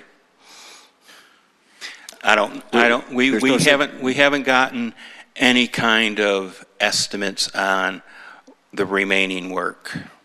Do you have can you provide a list of all of the work, and we're going to, of course, get some confirmation from the city. Okay. A list of what needs to be done, and then get some help putting amount to that list? I believe so. Okay. So, because what needs to be done besides, okay, if the furnace gets replaced and the water heater gets replaced, we get a water meter in, that's a couple $100. from my understanding. Then what are we even dealing with other than the siding and some of the fascia? Why don't I stop the questioning for a moment, and if there's going to be some time for the city to testify, and maybe during that time you could take and make a list. Okay. And then let's see how that list compares to what the city believes. Okay. And see if we can't come to some kind of an amount. Because, well, she didn't put it in there, but when Ms. Birch, researched what the appeal process was, I told her, well, because the city offers mediation, and I told her we were willing to go to mediation, but she did not put that, because I guess she didn't find a spot in the appeal paperwork for that. And then I have another question. Given that neighbors are a whole range of personalities, some are extremely tolerant and some are not, okay? Yes. And the city certainly is, in my experience, doesn't respond to the neighbor that's not tolerant, okay? But the city does have an obligation, I feel they do, to have a neighborhood where the homes are of like care, etc. Do you believe that your house today, exterior-wise, would be acceptable to most of the neighbors, the code people? Is it now at least not an eyesore to what we'll call the reasonable neighbor? It's a good question. Now, it all depends on, are we talking curb appeal, or are we talking about, and this was one of the issues brought up by a friend of the HUD guy. He was a building inspector in Chicago, so he has no authority, no cemented say in what was going on. But he came out and looked at the house, and where everybody else was saying, well, not everyone, let me clarify, several people was saying just cut out the old stuff and put in the new. And he looked at the overall, he says, you'd be better off just re-siding the whole damn house. And he was a nonpartisan, unbiased, and he says there's no reason to tear this house down. Okay. But he doesn't have a.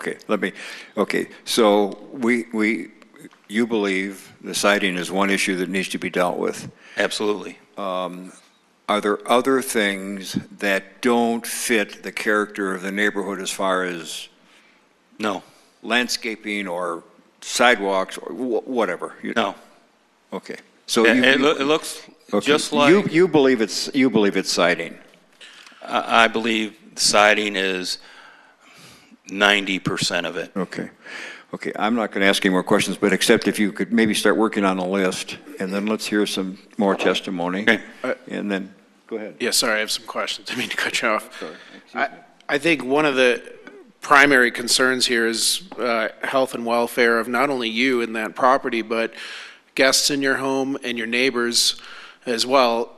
In my own professional experience, I've witnessed properties that have caused harm to neighbors, not just visually, it doesn't look nice, but contracted illness and disease and whatnot. And I'm not saying your property is at that point, but I think health and welfare is a primary concern here. And that's at the heart of, I believe, the building codes that the city has adopted and the means that the city has for verifying things in the, health and welfare, basically code compliance in these situations, is those inspections, permits and inspections. So it's a means that you can apply to the city and say, this is what I intend to do, and then they have an opportunity to make sure it complies with their codes. And so that's it's kind of to set the stage for some of the questions I'd like to just ask you about. Okay.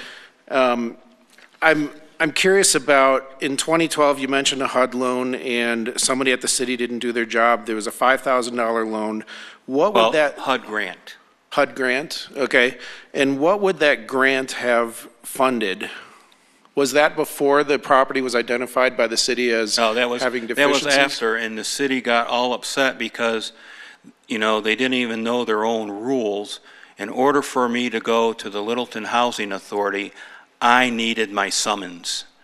And I'm not home very much. I don't know if the city's going to get into that testimony. It took them over a year to serve my last summons.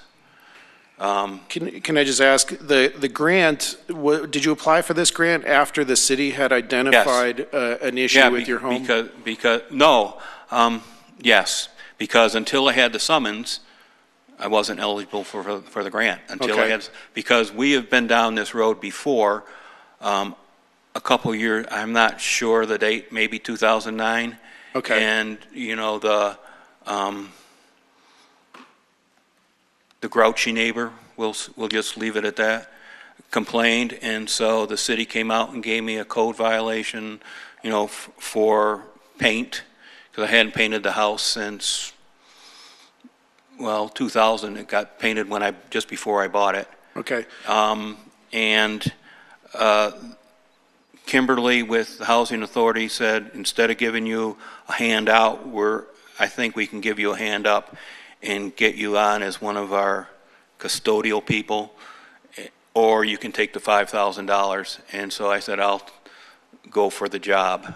And the job never came through, but the house was brought back up to quote-unquote satisfaction of the city. Okay.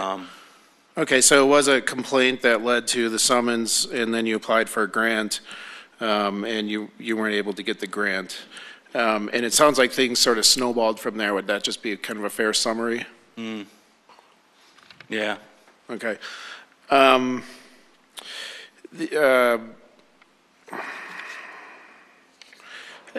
you have a homeowners association in your neighborhood? And Absolutely not. I wouldn't live there with one. That's why I don't live in Highlands Ranch. Okay. You mentioned having a PE, having looked at your plumbing. Do you have documentation, like a stamped letter or anything that he gave you? I don't have one. You want me to get you one? I can get you one. We're just asking. Okay. I'm just saying. Because this was sort of an in-kind favor from a favor to a friend type gig. I understand. And similarly, you've mentioned this LEAP program, that they might replace the furnace for free, that sounds like there's a fair number of remedies available to you. And you didn't bring documentation of that saying these are the things we can do or would do for this property, I assume?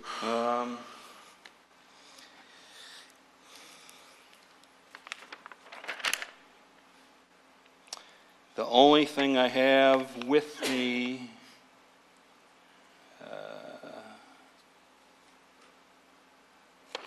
is talking about my LEAP application, the weatherization, and then they said you might be eligible for food.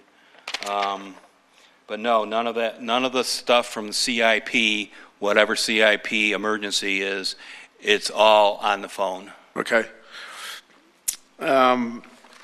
If this continues or something to another hearing or something, I think these kinds of documentations I'm asking you about would be good for you to gather. There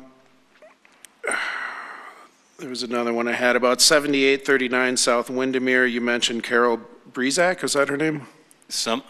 Okay. I don't know how to spell it. BRYZZEK or something to that effect. So you spoke with her about 7839 South Windermere. By accident. Did you speak with the owners or the folks that were? No, because no one ever sees them. There's another unfriendly neighbor, and she's the one that keeps turning them into the city code, and city code is there Okay. on a regular basis, but I'd be very interested to find out if they invoked a search warrant on her property. Sure. Or if it just was my property. Okay. But they've had the same kind of issue for almost the same amount of time. Okay. Since I haven't been able to work and maintain my property in a. Okay. So, and I understand. So I understand you've given evidence for what you feel is a similar situation. I think the board really doesn't have sort of firsthand testimony here or witness from the owners of that property to compare apples to apples, if you will. Well, that's why I brought the pictures, at least. Yeah. And perhaps, again, if this does continue, having them as witness to inquire about their situation, similarities to this may or may not be relevant. You mentioned having gone to the city and asked if, I think if there was some funding available to help repair the property, right? In which department? Not me. Another church group. Okay. And I have approximate dates. Sure. It was May 31st of last year that they first contacted Ms. Thompson. No, I believe that happened. I was just curious if you know which department of the city, or was that because they talked with Rebecca Thompson, so that's part of community development. Okay. And is this the individual that said, you said something to the effect of he's cost us too much money as it is? Yes. And is her department, do you know, or are you aware, is that the department that would assist with such funds? I mean, was it your understanding she's the person to ask for this? Yes. Okay. It's the same person that offered funds in 2014 for my house that never showed up. Okay. And then, and all these are just clarifying questions to try and, really understand your position on this. Okay. From what I've been able to tell from the timeline here, an inspection was done on August 1st, and that's really what got the ball rolling with kind of the 90-day period. Is that correct? I don't believe that's correct. But you'll hear from the city, and they might be able to clarify your question. Well, just the inspection report you put up. No, because originally they said fix the house, but I believe it, because I just dumped the papers, I believe the city originally said you got 60 days to fix it from the time we looked at it, even though I didn't get the message until late June, early July. Okay. Because they think that they've been told that the post office doesn't deliver my mail because I'm a disgruntled postal office or person. So they stopped delivering my mail fall of 2009. By February 2010, I received no more mail, and that any correspondence needed to go UPS or FedEx letter. Mm-hmm. And the city says, no, this is what all our requirements are, is to try to contact you by U.S. mail, USPS. Well, if the post office isn't delivering your mail to your house, people say, well, just go get a post office box. I'll be goddamned if I'm going to buy a post office box when they just decide that they can stop delivering my mail. Yeah, and what I'm really interested in is this period between August 1st and November 1st, in which and I'll have opportunity to ask the city, but it appeared there was a 90-day period in which you had an opportunity to correct some things. What I'm really interested in, though, is, were these sort of grassroots efforts to do things, or were they done with the sort of knowledge or approval of the city? You know, when you're talking about things like electrical, plumbing, perhaps, I don't know, perhaps mold abatement, you know, these are things that typically would require building permit and inspection. Mold abatement doesn't, because I've been to class on that. And Okay. matter of fact, I've talked to instructors, and, you know, we had a guy come in and actually do an estimate. The church paid for the estimate from this company, and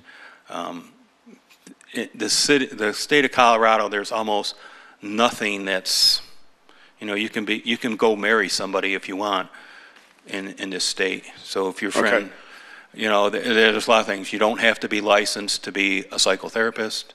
You don't have to be licensed for a lot of things. I understood. But there were not permits pulled for any of the work performed during, because it looks to me like from the pictures you showed, there probably was a lot of work performed, and that's great. But it doesn't sound like it's been inspected yet or approved. Well, that's one of the interesting things I was wondering about, because, you know, with that fire up on Datura, you know, they talked about air quality. I'm wondering if the city has air quality tests to say, oh, this place is clean or this place is still polluted, because, you know, all those 115 residents up on Windermere East or whatever it's called are now displaced. You know, Mr. Chair, I'm going to object to any testimony about some other fire or some other place. The board's given wide discretion to admit testimony, but there's no relevance whatsoever between a fire on Datura involving the Windermere Apartments and this property. Okay, Nothing. I think it's okay. Yeah. I'm sorry, I had one.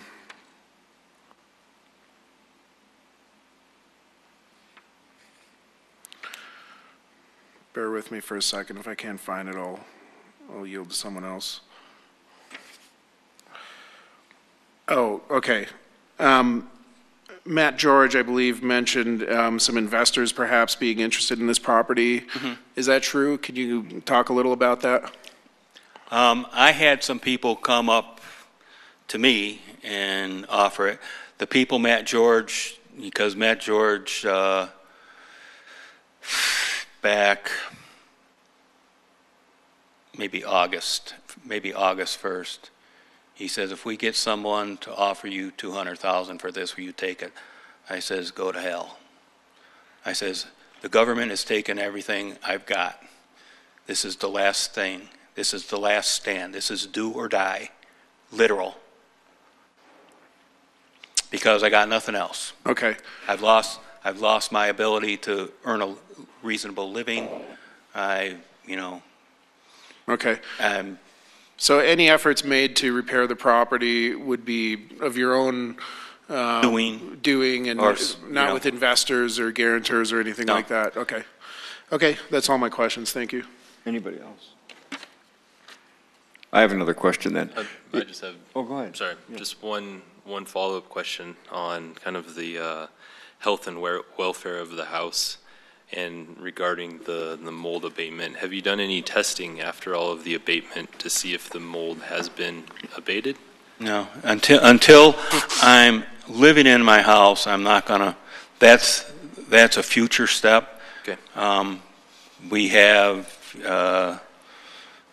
I've done the research. There's the 5 top mold people. You know, they come in and they do a mold test. They take a sample inside, outside, upstairs, because if your outside mold is something like, and I'm not sure what the figure is. I know it's about 1,000.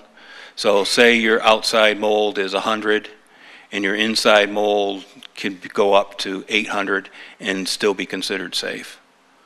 Yeah, I think just the fact that you see it as a future step. Yeah, because, I don't want to live down, and, here's a basement that's finished and it's only been used once in, well, at that time, 13 years, other than storage. Is it your intent to fix the house and sell it, or is it your intent to fix the house and live in it? It's my intent to fix the house and live in it because I can't even start to think of finding an apartment for $1,000 a month. Okay, thanks.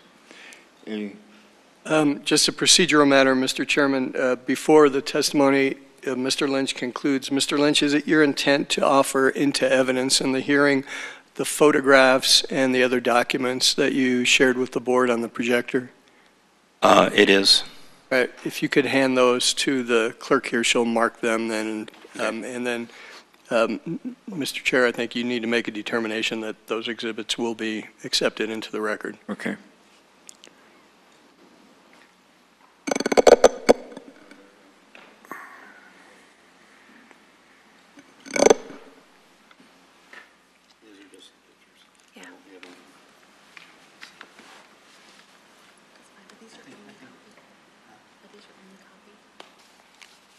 Okay, so it's all right, though, that I don't need them again. Okay.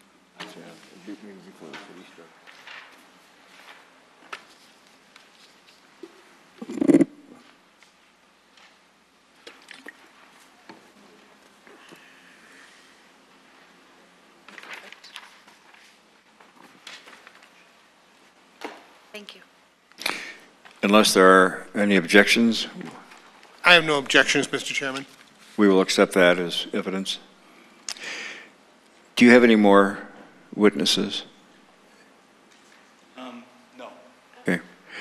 And I think what we'll do is, We may have a rebuttal witness, depending on what the city says, from what I understand. okay, thank you. Before the city starts, I think we'll take a 10-minute break and then have the city present. Yes, absolutely. I figured. We're at the same time.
Because he'll need that 30 seconds to turn the microphones back on.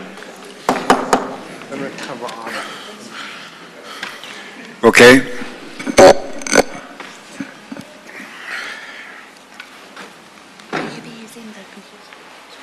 Okay, back to order, and it's the city's turn.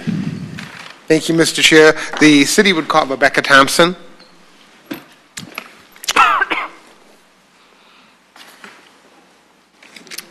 Good evening.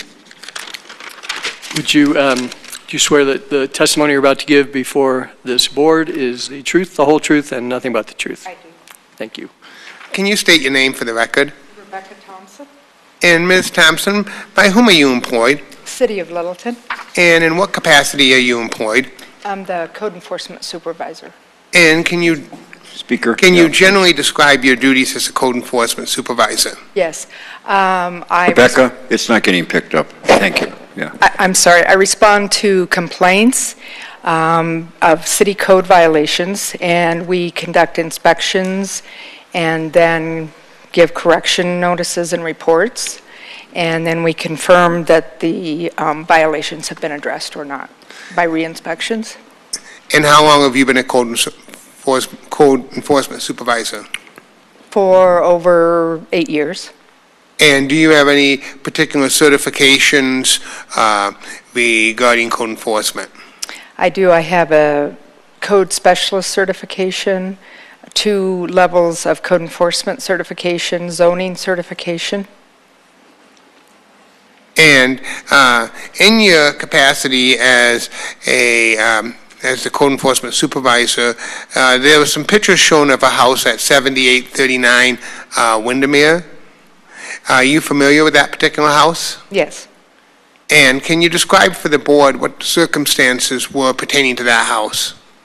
We received complaints of the exterior in poor condition, and we inspected, left notice or mailed out notice, and the owner contacted my office and said that she would do her best to bring the property into compliance, but that she had a terminal illness and was a single person. And we put her in touch with a volunteer group that we were aware of, and then the city had no other involvement with that. We have an expectation that the resident reach out to the volunteer group on their own.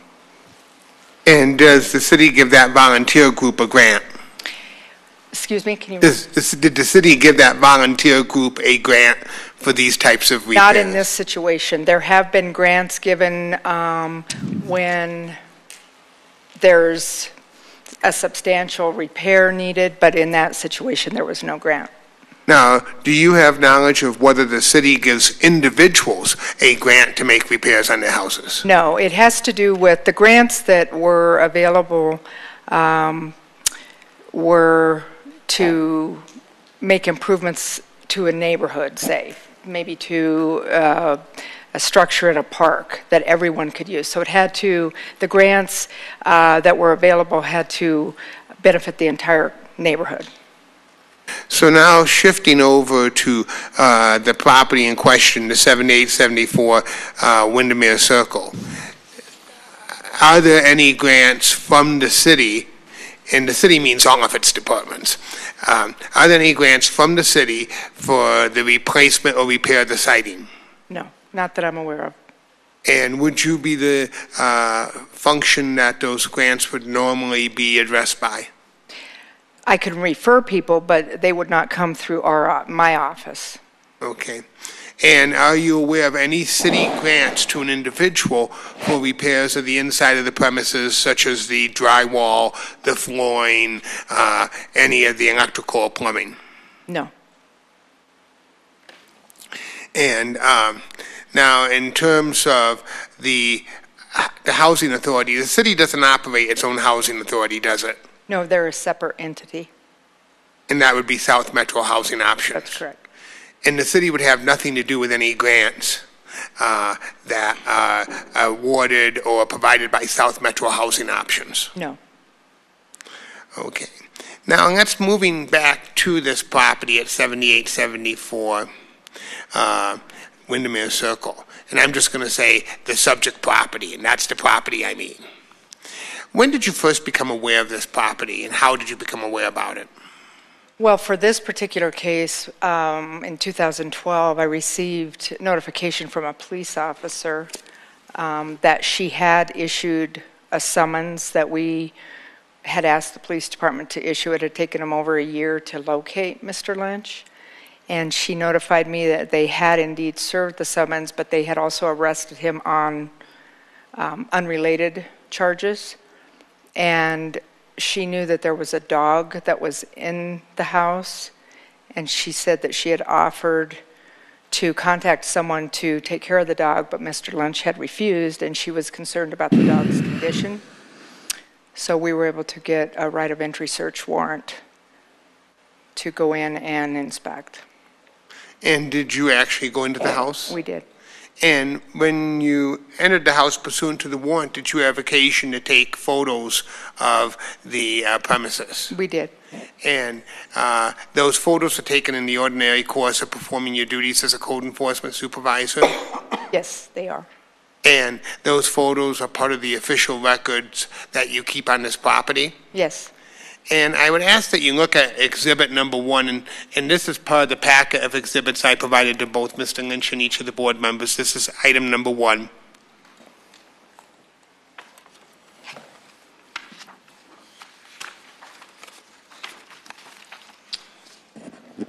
You can take as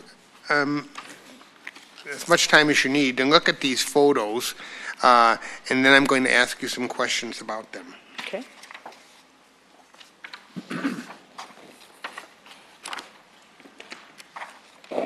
Let me know when you're ready. Do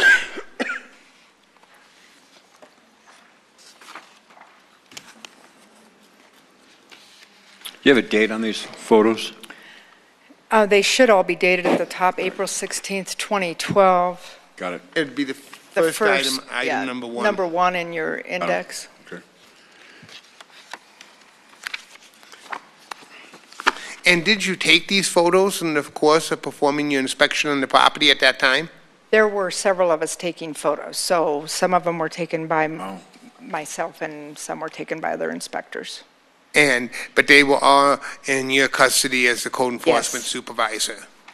And do these photos represent the condition of the property that you found on that day? They do. And can you describe to the board what you found at that point in time back in April of 2012? Well, the property was in an extreme state of unsanitary condition. The biohazard that we refer to has to do with a large accumulation of dog feces and urine. And it was the ammonia from the urine was so extreme that on the notice and order that we posted on the door, and there's a photo of it, we did require that entry had to be made wearing PPE, which is protective personal equipment, protective I'm gear. having trouble hearing. Could you, I'm sorry, but that, you're talking to him and I'm having. I'm sorry, should I? Yes, Go ahead. What part did you want me to repeat? All of it? All right. The dog waste. Let's start at the dog waste. Okay. Okay. So we found a heavy accumulation of dog feces and urine, and the odors were so extreme, the ammonia was so strong that on our posting, there was a warning to not enter without protective gear. Thank you. Okay. And Ms. Thompson, what else did you find on the premises as a result of that inspection? We found unsafe conditions as far as the entry to the front door and the rear. The deck was in the rear was in extreme state of disrepair and unstable. And we found, it looked like there was water intrusion in the main living room. There was water damage on the ceiling. And the exterior of the building had severe water damage, and most of the fascia and soffits were rotted, unprotected.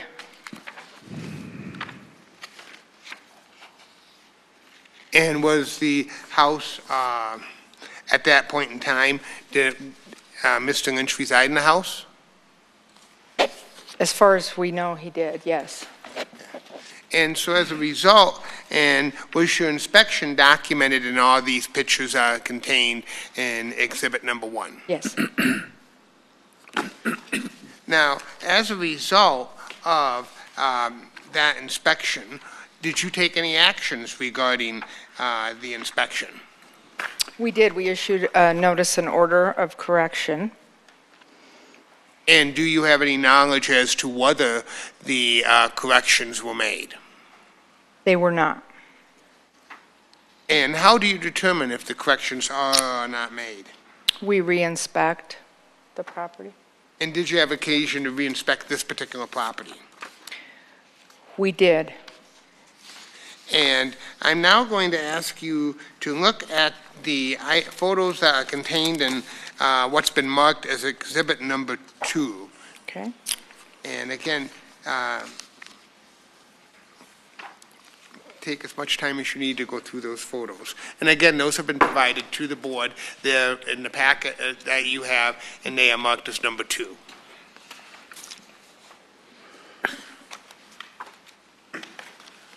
I'm sorry, but there's a lot of photos here. If there's a specific one, could we put it on the screen maybe?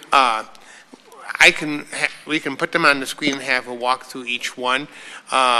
The purpose of the photos, I am going to be moving them all into evidence at the end, but Ms. Thompson's going to testify as to the conditions, why they were taken, and the background on the photos. But if you want them on the screen. No, I thought maybe there was just one that you were particularly concerned about, but you're talking about the group of photos. I'm talking about the whole group. Okay, thank you. No, not necessary then. Thank you. When you say number 2, what would be the Each one has a, 212 through 218? yes. Thank you. Yeah. Okay. You know when you're ready. Are you ready? Yes. And Ms. Thompson, I'm sorry, Counselor, I just want to make sure the board gets to Exhibit 2 before you continue. They're not tabs, so this is about as many photos as Exhibit 1 is, and there's a white sheet of paper that says Exhibit 2 when you get done with this, but so maybe about a third of an inch The of slip sheet, documents. yeah, and it Yeah. says, there's number 2, photos taken And the first photo under number 2 is dated April 29th, 13. 2013. And board, if the photos have a date in the bottom right corner, they won't have a date up at the top. Okay, thanks. so Ms. Thompson, I now am showing you what has been marked as exhibit number 2. And I want you to start with the first photo, and it is it dated April 29th, 2013? Yes. And is that photo taken as part of an inspection that you did of the property, or a re-inspection to see if compliance had occurred? Re-inspection. And again, these photos are taken in the ordinary course of performing your official duties, Yes, and they're to document the actual inspection. that's And correct. they are maintained in your files as part of the official file and official record pertaining to this property. Yes, And this first photo, is that the rear of the house? yes, it is. And then I'd like you to move on to the second photo. Is that also in the rear yard? Yes, And then the third photo, is that inside the house? that's outside of the back patio. Okay. As is the fourth photo Yes. and the fifth photo? The fifth photo is the front entry at the porch, the covered porch. Yes. Yeah. And what is and then looking at the next photo, which I believe would be the front entry as well? Yes. What is your concern as the code enforcement supervisor about this particular premises from this photo? Well, the concern here is that there could be a collapse of this structure that's overhanging the entryway, because the structural members are so decayed, and the roof, it has water damage, and the siding next to it, that, there's definitely a safety concern, a hazard. And I want you to proceed to the next photo. And can you describe the code issues that you see on the next photo? Similar, it's the exterior trim that there's a large hole in the corner because of the water damage, and the wood's rotted.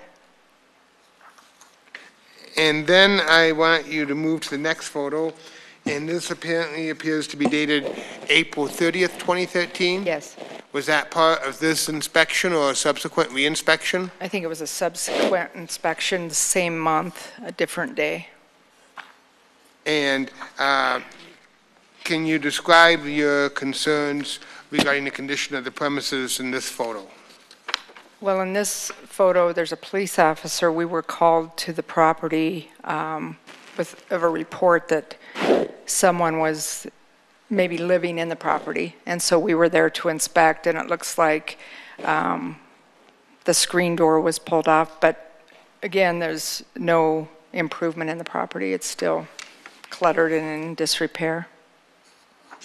And then I would refer your attention to the next two photos in what's been marked as the city's exhibit number 2. Are these the posting of the notices on the property? Yes, the first one is dated April 30th, and that posting is so the city can cut the weeds and clean up all the rubbish on the exterior. Yes. And then the second posting?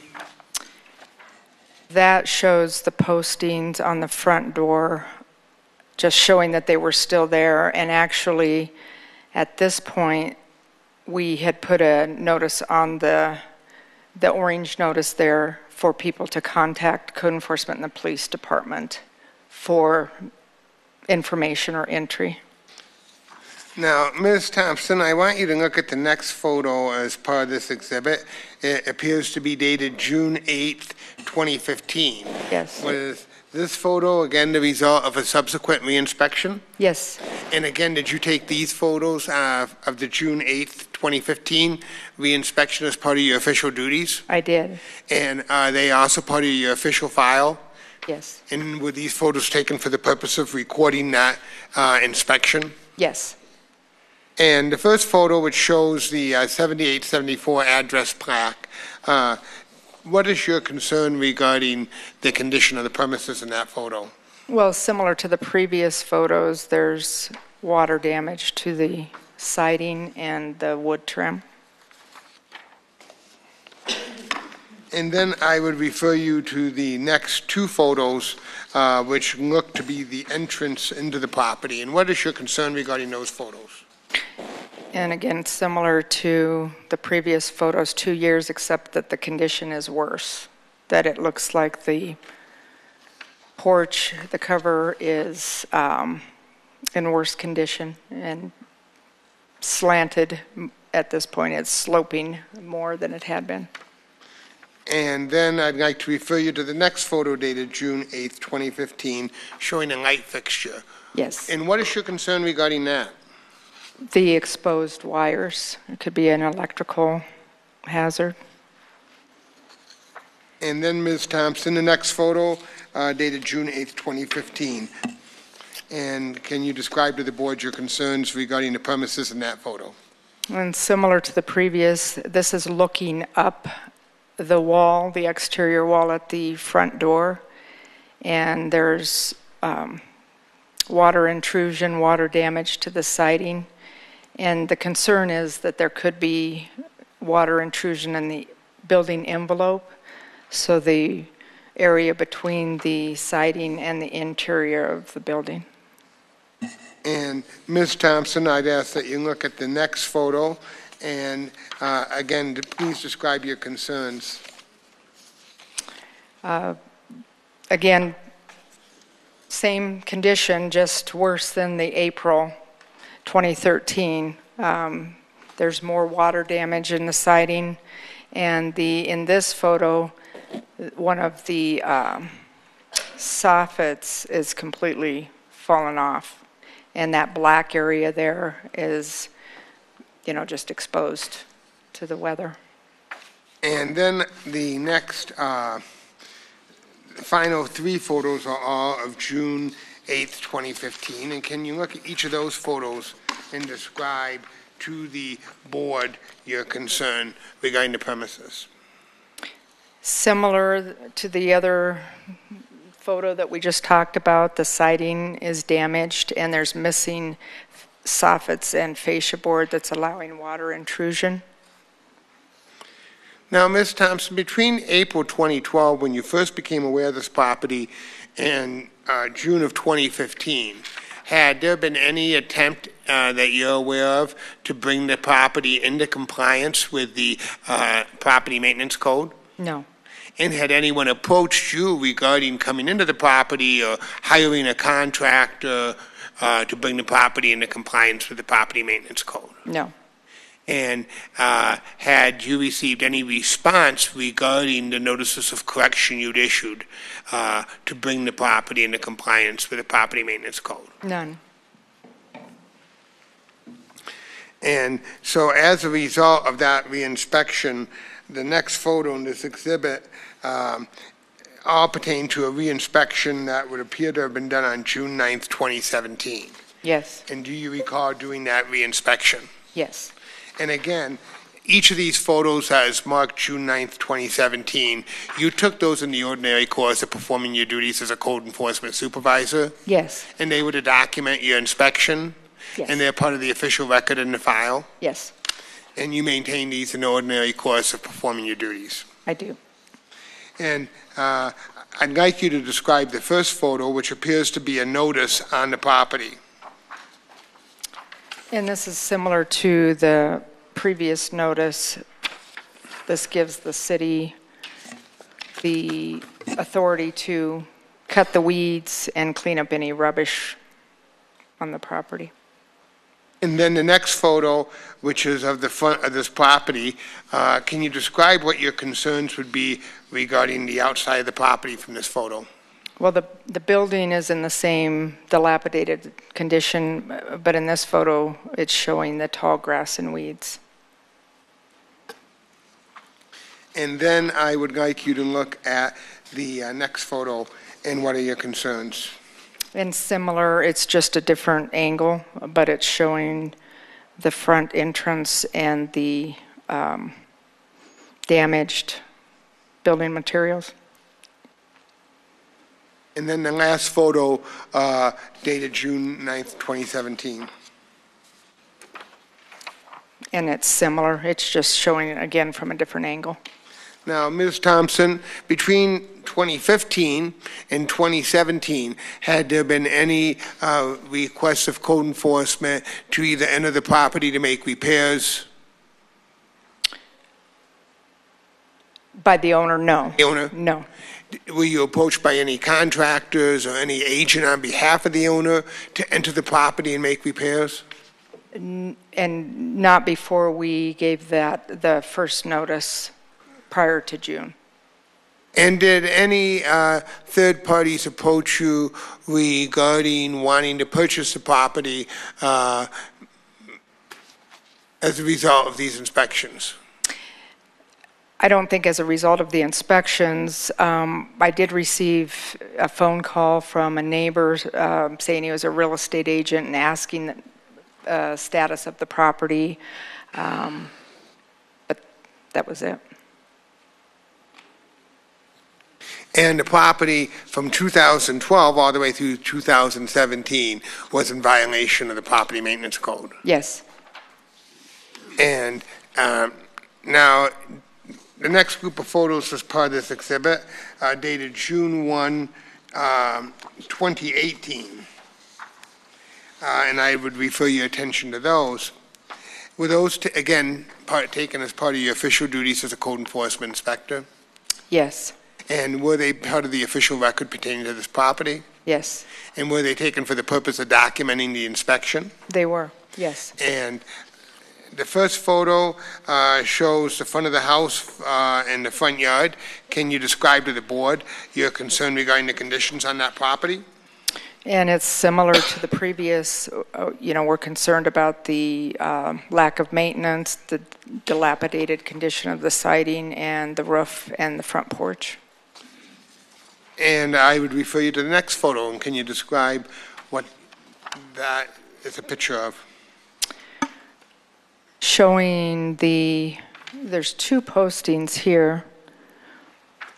They're dated different dates, but they're both to allow the city to enter to cut weeds, repair the fence in the back, and clean up any rubbish, fallen limbs, things like that on the property. And then I would refer you to the next photo, which appears to be the backyard. Yes. And what is your concern with that? Quite a bit of debris, lumber and old wood. And then the next photo I'd refer you to. It's a fallen fence. Now, at the time of the June inspection in 2018, had there been any attempt to correct the conditions on the property? No. And did you obtain any notice, application for a building permit to correct any of the deficiencies from April 2012 through June 2018? No. And were you contacted by any general contractors regarding the possibility of coming into the property and correcting the violations? Not at that point. And were you contacted by any other agents of the owner regarding the possibility of coming in and correcting the violations? Not at that time. And now, in terms of making, when you have a notice of correction, you post it on the property? Yes. And what other attempts do you make to serve the owner? We serve it regular and certified mail. And in this case, when we became aware that Mr. Lynch was associated with Centennial Church, we went to the church and asked that they serve him with the notices. Now, that's technically not required under the International No. Property Maintenance Code. No. But that was an additional step that you took to ensure that Mr. Lynch received notice. Yes. Now, I want to have you again look at what's marked as exhibit number 3. And this is an inspection that was performed on May 21st, 2018 and June 1. And so I want you to take a couple minutes and look at these photos.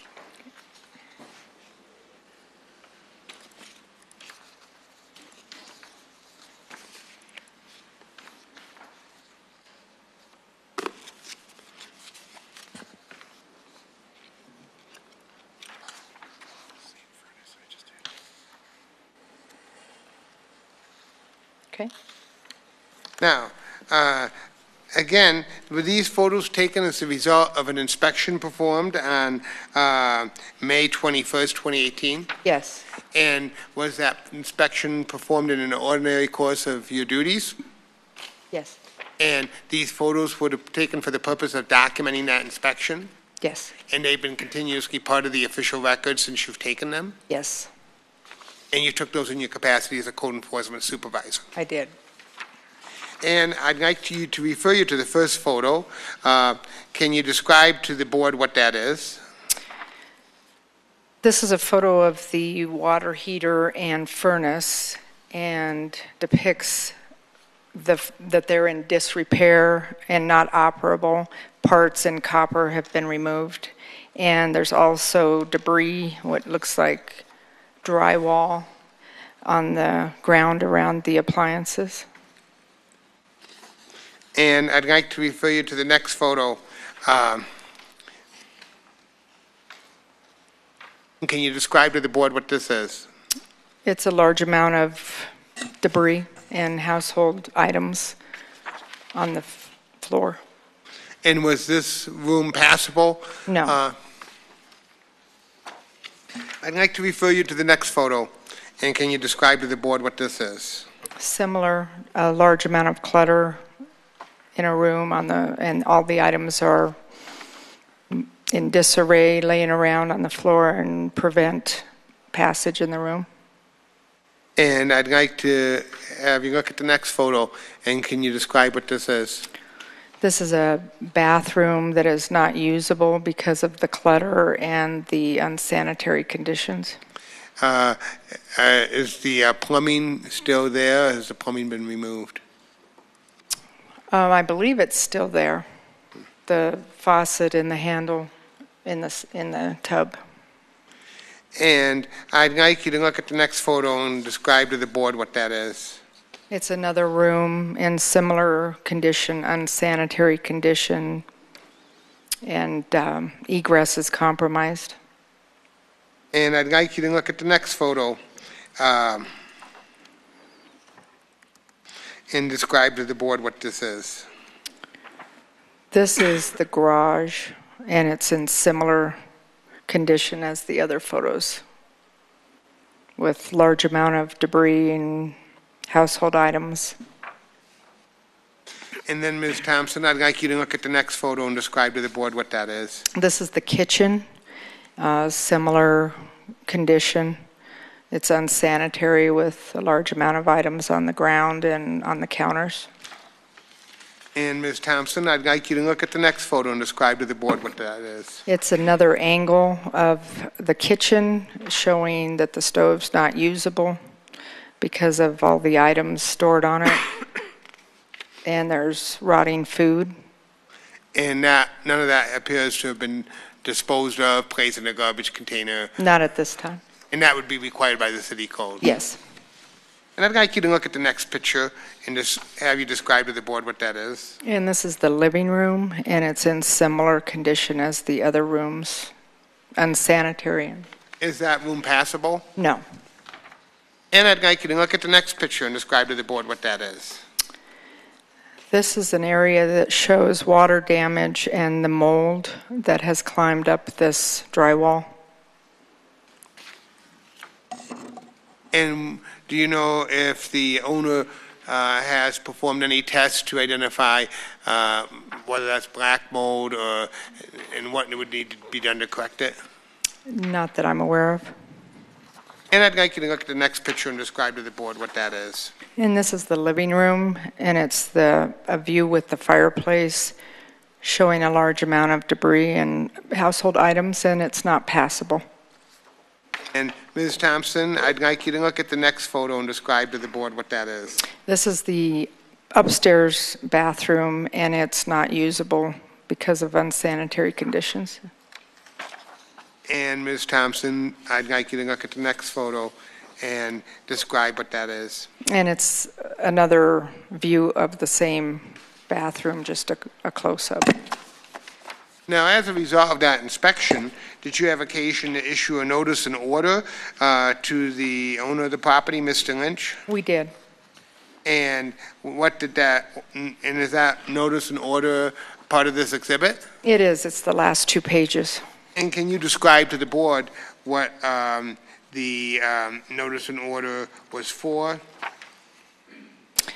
Well, it was for violation of the property maintenance code. It was for the conditions unsafe and unsanitary, and we deemed the house unfit for habitation. And was there a correction report attached to that notice and order? Yes. And I believe this is the same report that Mr. Lynch had previously testified about. This one was the first report that was created at this May 21st inspection. Okay. And the other report was it was the September 18th inspection. And it was basically similar. There was no change at that time. Now, when you did the inspection on May 21st, were there any other city employees present with you? Yes. And who are those individuals? It was Chief Building Official Bill Tracy, Inspector Supervisor Martin, and our Electrical Inspector Dan. Now, Ms. Thompson, you heard some testimony earlier that about vandalism to this house. Was this ever reported to code enforcement? No. And if code enforcement was aware that the house was being vandalized, would you have precluded an appropriate representative from entering the house to ensure that it could be secured? Yes. You would allow that? We would have allowed it to be secured, yes. And at any time, did code enforcement receive a complaint that the house was being vandalized? No, the only thing that we became aware of in 2013, police received a report of trespass, but as far as I know, I don't know of any vandalism that was reported with that. And Ms. Thompson, if the owner had desired to secure the house by boarding it up and precluding entry, you would have permitted that? Yes. Was there ever an attempt by the owner to ask the city to permit the house to be boarded up and secured? Not to our office. And would your office be, the building safety department, part of the office, be where that would be done? Yes. And would you be aware of it if it was done? Yes. And as a result of this inspection, were there any corrective actions taken to bring the property into compliance with the notice of correction? I don't believe so at this time. After this notice and order, the city granted 2 extensions between this May 21st inspection and the last inspection, which was October 16th. 2 extensions were granted, and there was some action taken between those times, but with the extensions that were granted, it was with the condition that the exterior would be completed 100%, and that never happened. And as of May 21st, was the property habitable? No. And in your position as code enforcement supervisor, do you have expertise in making determinations as to whether a property is habitable? Yes. And do you do that in the performance of your official duties? I do. And at that point in time, this property would not be deemed habitable under the property maintenance code? It would not. And would it be unsafe to be a resident reside in? No, it would not be safe. And why would it not be safe to reside in? Well, with the unsanitary condition, there's a risk of disease, infection, and it's to the occupant, to any visitors. We are also concerned about the water damage and the mold. That's a health concern. Egress with the clutter and the large amount of accumulation, getting out in a fire or other emergency is a concern. Now, I want to refer you to what is marked as City Exhibit Number 4. And I'd like you to take a look at that. Okay.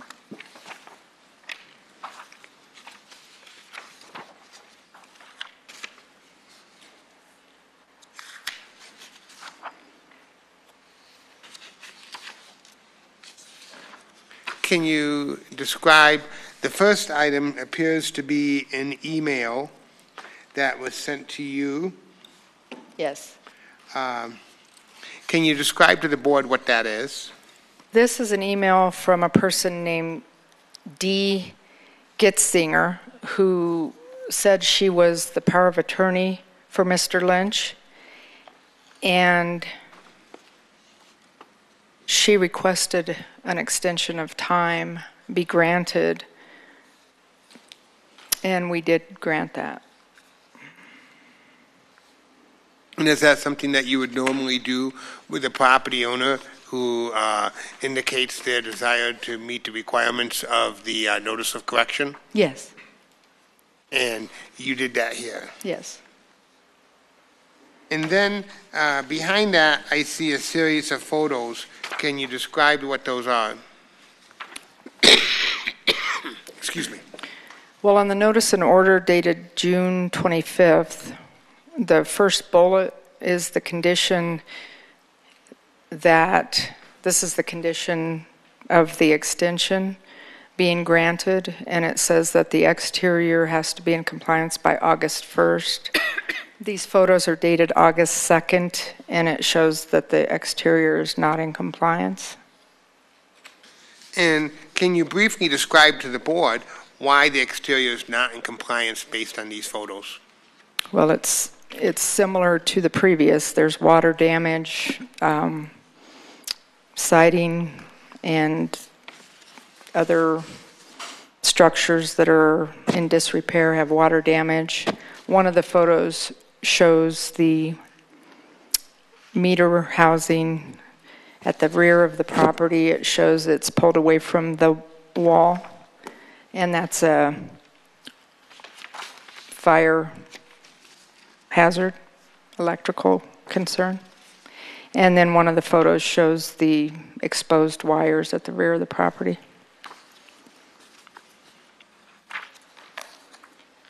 And were you approached after that inspection regarding a second request for extension? Yes, there was a second request. And I'd refer you to what's been marked as City Exhibit Number 5.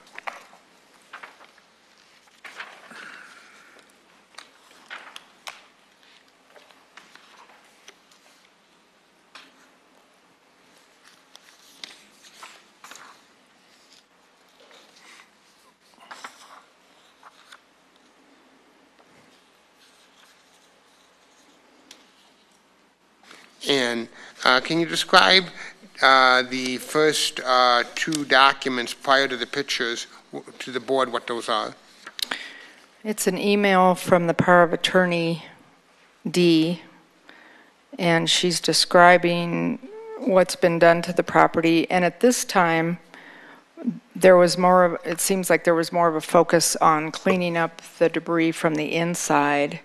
They did take care of the rear deck. They removed it. But she's requesting another extension and describes what's been done. And did you grant the extension? We did. And is, again, that's something that you would normally do if there's been progress on the property? Yes. And did you take a series of pictures on August 30th to document whether the property has been brought into compliance after that extension? Yes. And I'd like you to look at those pictures.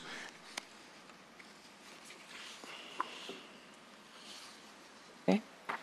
And can you just, and again, like the pictures in the prior exhibit, these were all taken in the course of your duties as a code enforcement supervisor. Yes. And they were to document the inspections you did. Yes. And they're part of the official record and been part of the official record since they were taken. Yes. And they represent what you saw on your inspection of the property. Yes, they do. And I'd like you to describe the first picture, which appears to be looking from the front yard at the front door. Okay. And what is your concerns? And it's the same condition with the front porch and the siding. The roof is in disrepair, water damage, and rotted wood. And an unstable front porch there covering the front door. And I would like you to look at the second picture and describe your concerns. And this is of the opposite wall facing west, and it shows water damage to the siding. And I'd like you to look at the third picture and describe your concerns. And it's the corner of the house above the garage shows the large holes in the soffit and fascia board. And I'd like you to look at the next photo and describe your concerns. And it's a similar photo, just a wide angle shot. And this one also shows the uneven walkway to the front door. You can see that the concrete steps have dropped.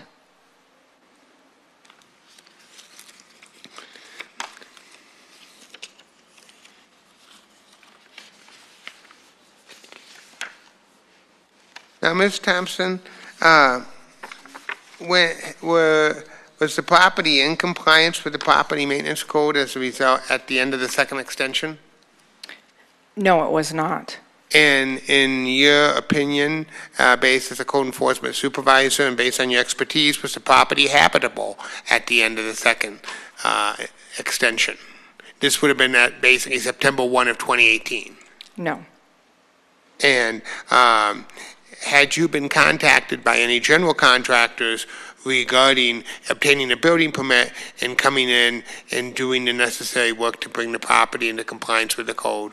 I did receive a call from a general contractor who said that he was working for Mr. Lynch, and I informed him what we would need for permits, and he asked for more time outside of these other extensions. And I think Dee, the power of attorney, was also working with him, and she was trying to coordinate with him with these extensions. But then I'd heard from her that the contractor had fallen off and was not interested and not able to do the work. And do you know of any contractor or person or agent on behalf of Mr. Lynch has obtained a permit for the work? The only permit that was obtained was to replace or reset the electrical meter on the outside to get service, but no inspections were done on the inside on the electrical. So that permit was just for the electrical meter on the Now, Ms. Thompson, in your experience and expertise as a code enforcement supervisor, you issue notices of corrective action and evaluate how much time is needed to bring the property into compliance. Yes. And you've heard testimony that from Mr. Lynch that he could bring the property into compliance within 5 months. Is that reasonable? With the level of things that you've evaluated that need to be done? Well, in my opinion, I think that there would have to be professional contractors involved in order to meet that 5-month period. And from 2012 to the present, there's never been a professional contractor involved? Not that I'm aware of, no. And do you have any reason to believe that there would be one in the future? That I'm not sure about. Now, as a result of this August 30th inspection, what did you do next with this?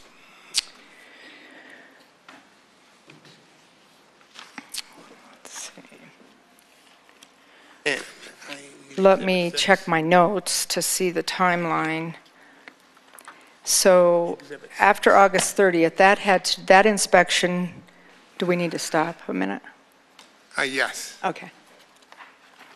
Let me have you look at City Exhibit number 6. Okay.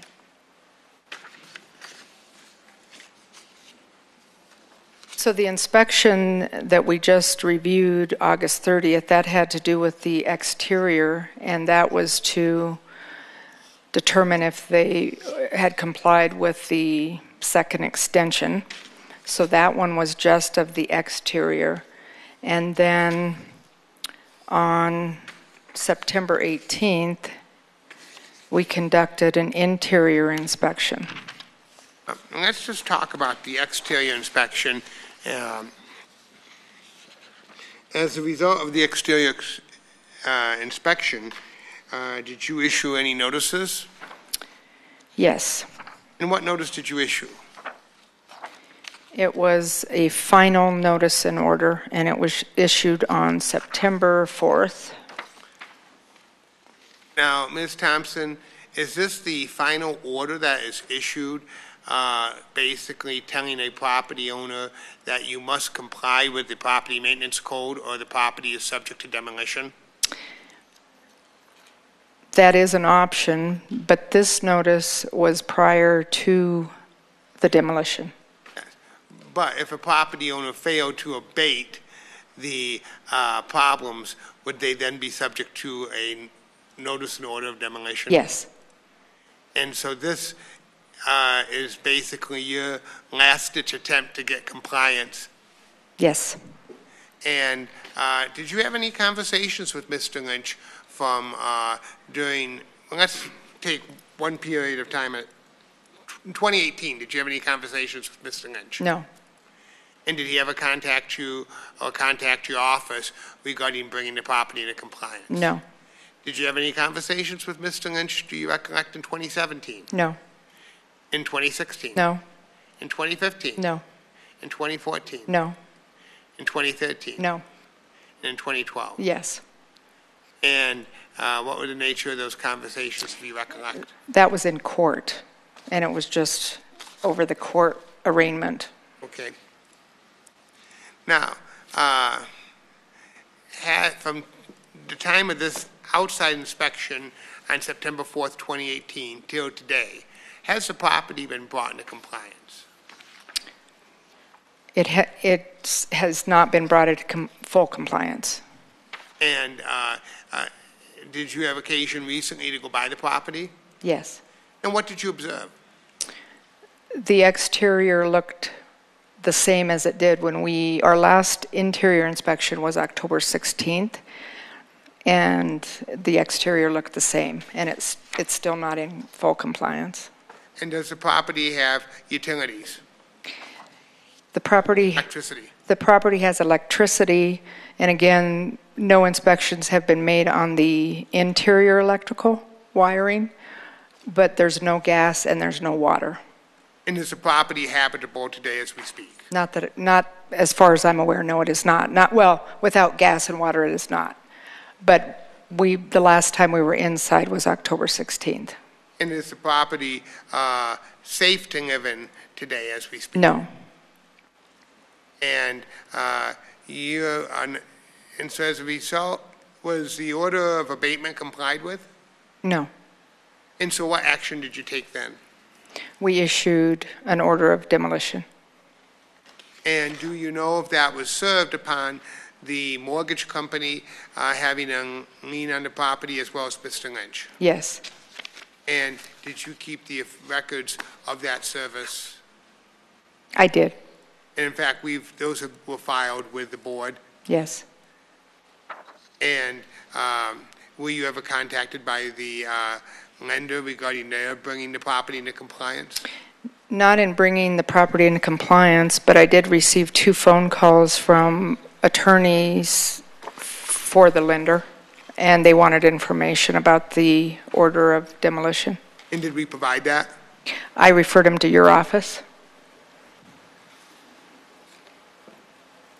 And now, going back to the issue of bringing this property into compliance, are you aware of any city grant programs to individuals that would provide funding to bring this property into compliance? Not at this time.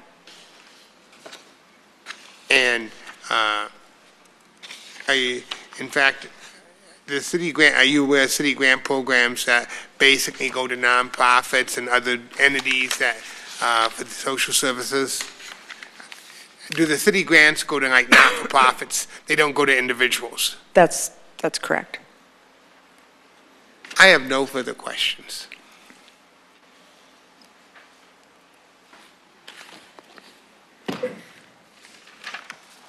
Chairman, I think it would be appropriate to ask Mr. Lynch if he has any questions of this witness. Do you have any questions? Not of significance, but question. Mr. Lynch, can you pull the microphone down a little bit so we can hear you? Thank you. I don't have any.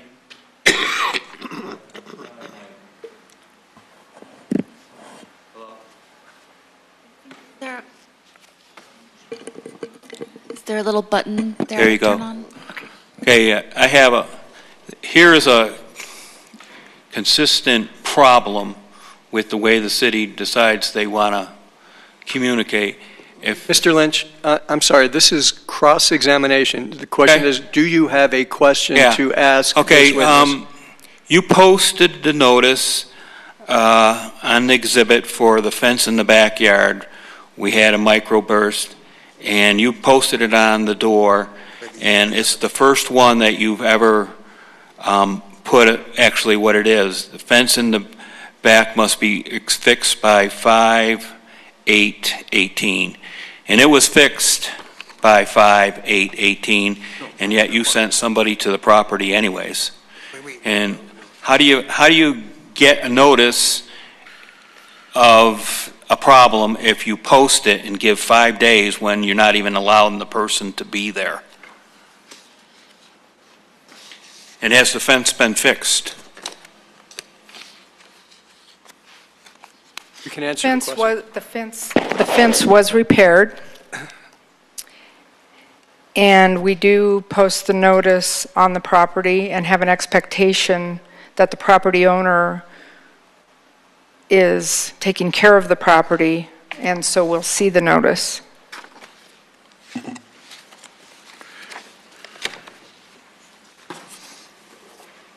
And so, have you ever, or any of your staff, given him a path forward on what they actually want done? Because if you look at your notice, whatever it's called, of 5/21, and the one for September 4th, they look exactly the same, saying there's been no work done. This is the standard notice that we give. And if we get phone calls or emails or any communication from the owner or any interested party, we're happy to discuss details or anything to do with the notice and order and the inspections. Okay.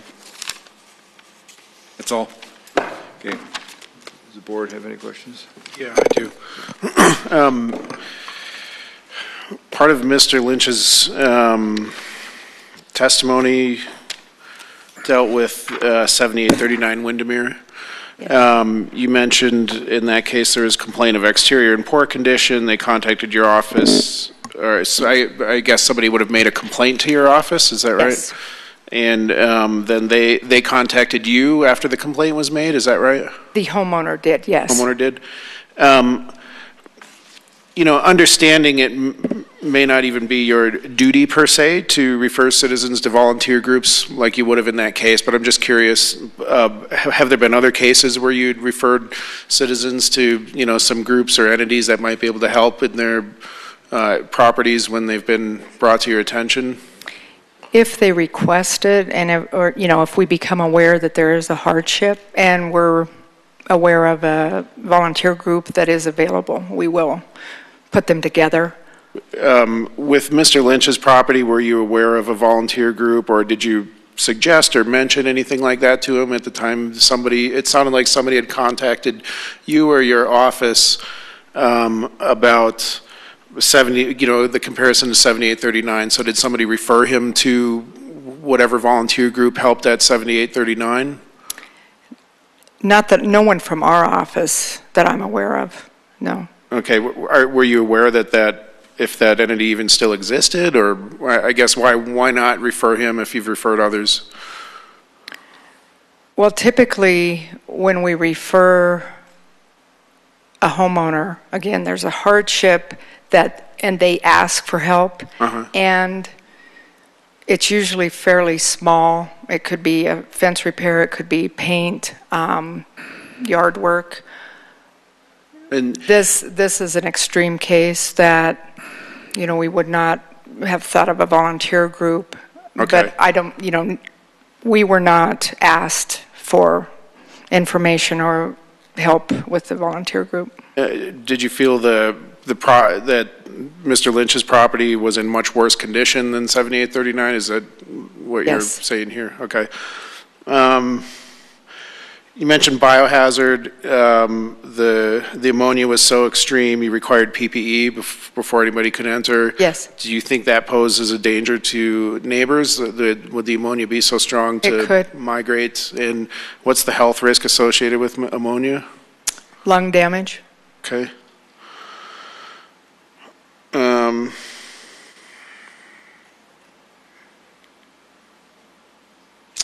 Mr. Lynch talked about not being able to access his property during a certain time period. I understand it sounds like from what you just testified the right word, but what you just said, you really didn't hear from him after 2012 until 2018, is that right? That's correct.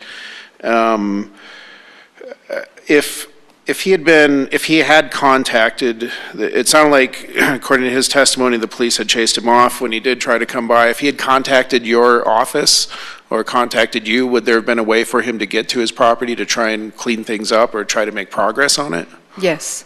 Okay. And what would that have looked like? Would you have had to call the city police, or what would that look like? No, he had the notice and order that we've posted here. It's unfit for habitation. It's different than a dangerous structure. The owner can access it at any time. He can go in and out during the day. I mean, at night, the concern is if someone's living there or occupying the property. So he could go in at any time. Okay. And work on the property. Now, to do work, if he did work that needed a permit, we'd want that permit obtained.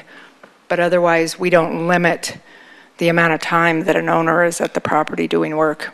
Okay, which sounds contrary to what he told us. Yes. And, okay, I think we need to get to the bottom of that, perhaps. There was no request to board the property up. Is that a remedy the city might ever offer to somebody in a situation like this and say, hey, if you board this place up, we can work with you longer, or something to that effect? No, that would not have made a difference. Okay.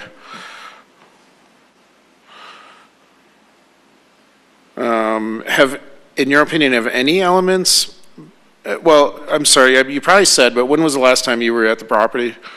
We were on the interior in October, and I drove by the property this week. Okay, but you didn't go inside this week? No. Okay, so he showed pictures that were probably perhaps first time you've seen some of the condition of the pictures that he showed, some of the cleanup and whatnot. Is that true? We did observe some of that in October. Okay. On the interior.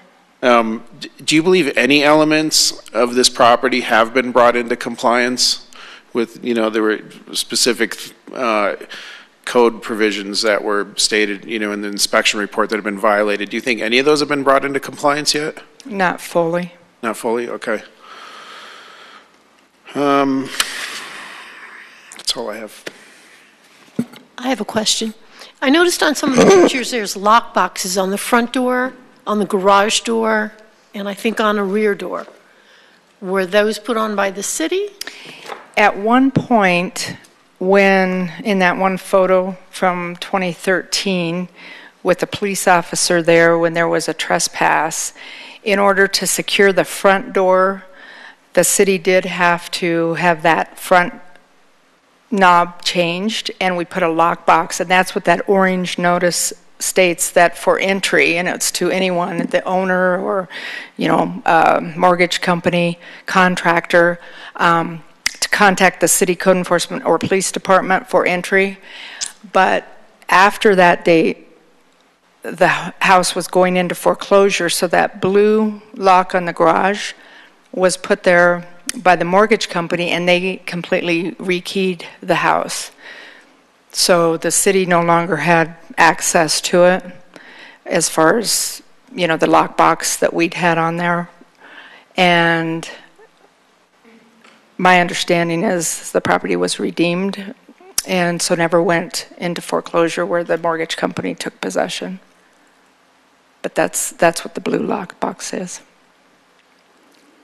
When you went by this week, what does the exterior look like from a neighborhood standpoint? Is it an eyesore? Is it reasonable? What do you see this week? Well, there is some improvement, and the photos that Mr. Lynch displayed show that, where there's been sections of the siding that have been replaced. There's been scrap wood used to repair some of the soffits and fascia board.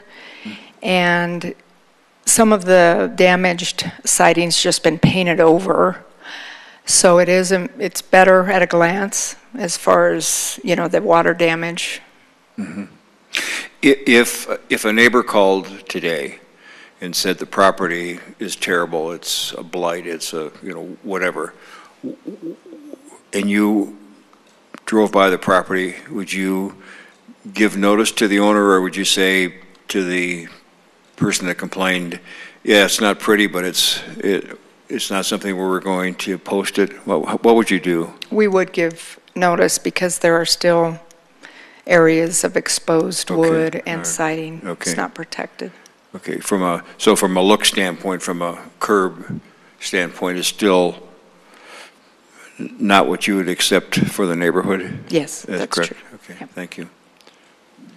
Is, based on your experience as the code enforcement supervisor, can the house be mitigated and brought up into compliance with the code, or is it beyond disrepair? I think if enough money is invested, it could. Okay, thank you. You mentioned the mortgage company had contacted your office. Are you aware of what they are doing about the situation at the moment? Are they taking any sort of action to repossess the property or anything like that that you're aware of? I can just tell you that the mortgage company is aware of this hearing tonight. They were served with the paperwork for this hearing, and they were made aware of their right to appear at this hearing, and they've obviously not appeared. So that's the best I can tell you. Yeah, just to follow up on that, until I had a note that before we close the evidence, whenever we get to that point, but maybe it's a good idea to do it now that it's been raised. I agree with counsel that in a way that it's obvious that they're not here, but no one has actually made an announcement and requested, is there a representative from the mortgage company here tonight who has any interest in speaking to this board?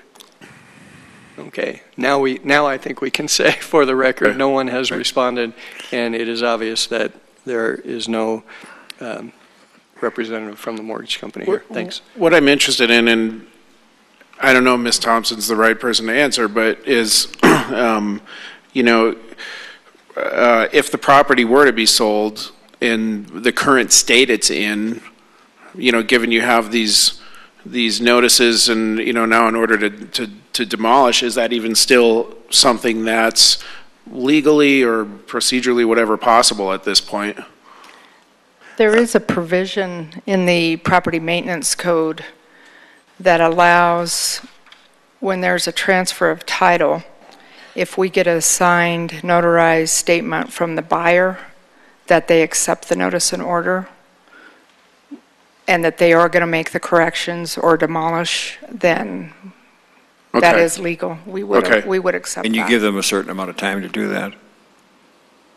And you'd give them, you would say you've got X number of months to do this or whatever? Okay. Thank you. Thank you. Thanks. Thank you. Does the city have anybody else? Yes, we do. The city would call Wendy Landon. While the witness is coming forward, Mr. City Attorney, could you advise us of the council rules that apply to boards and commissions regarding timing of meetings? Yes, Mr. Feldman, members of the board.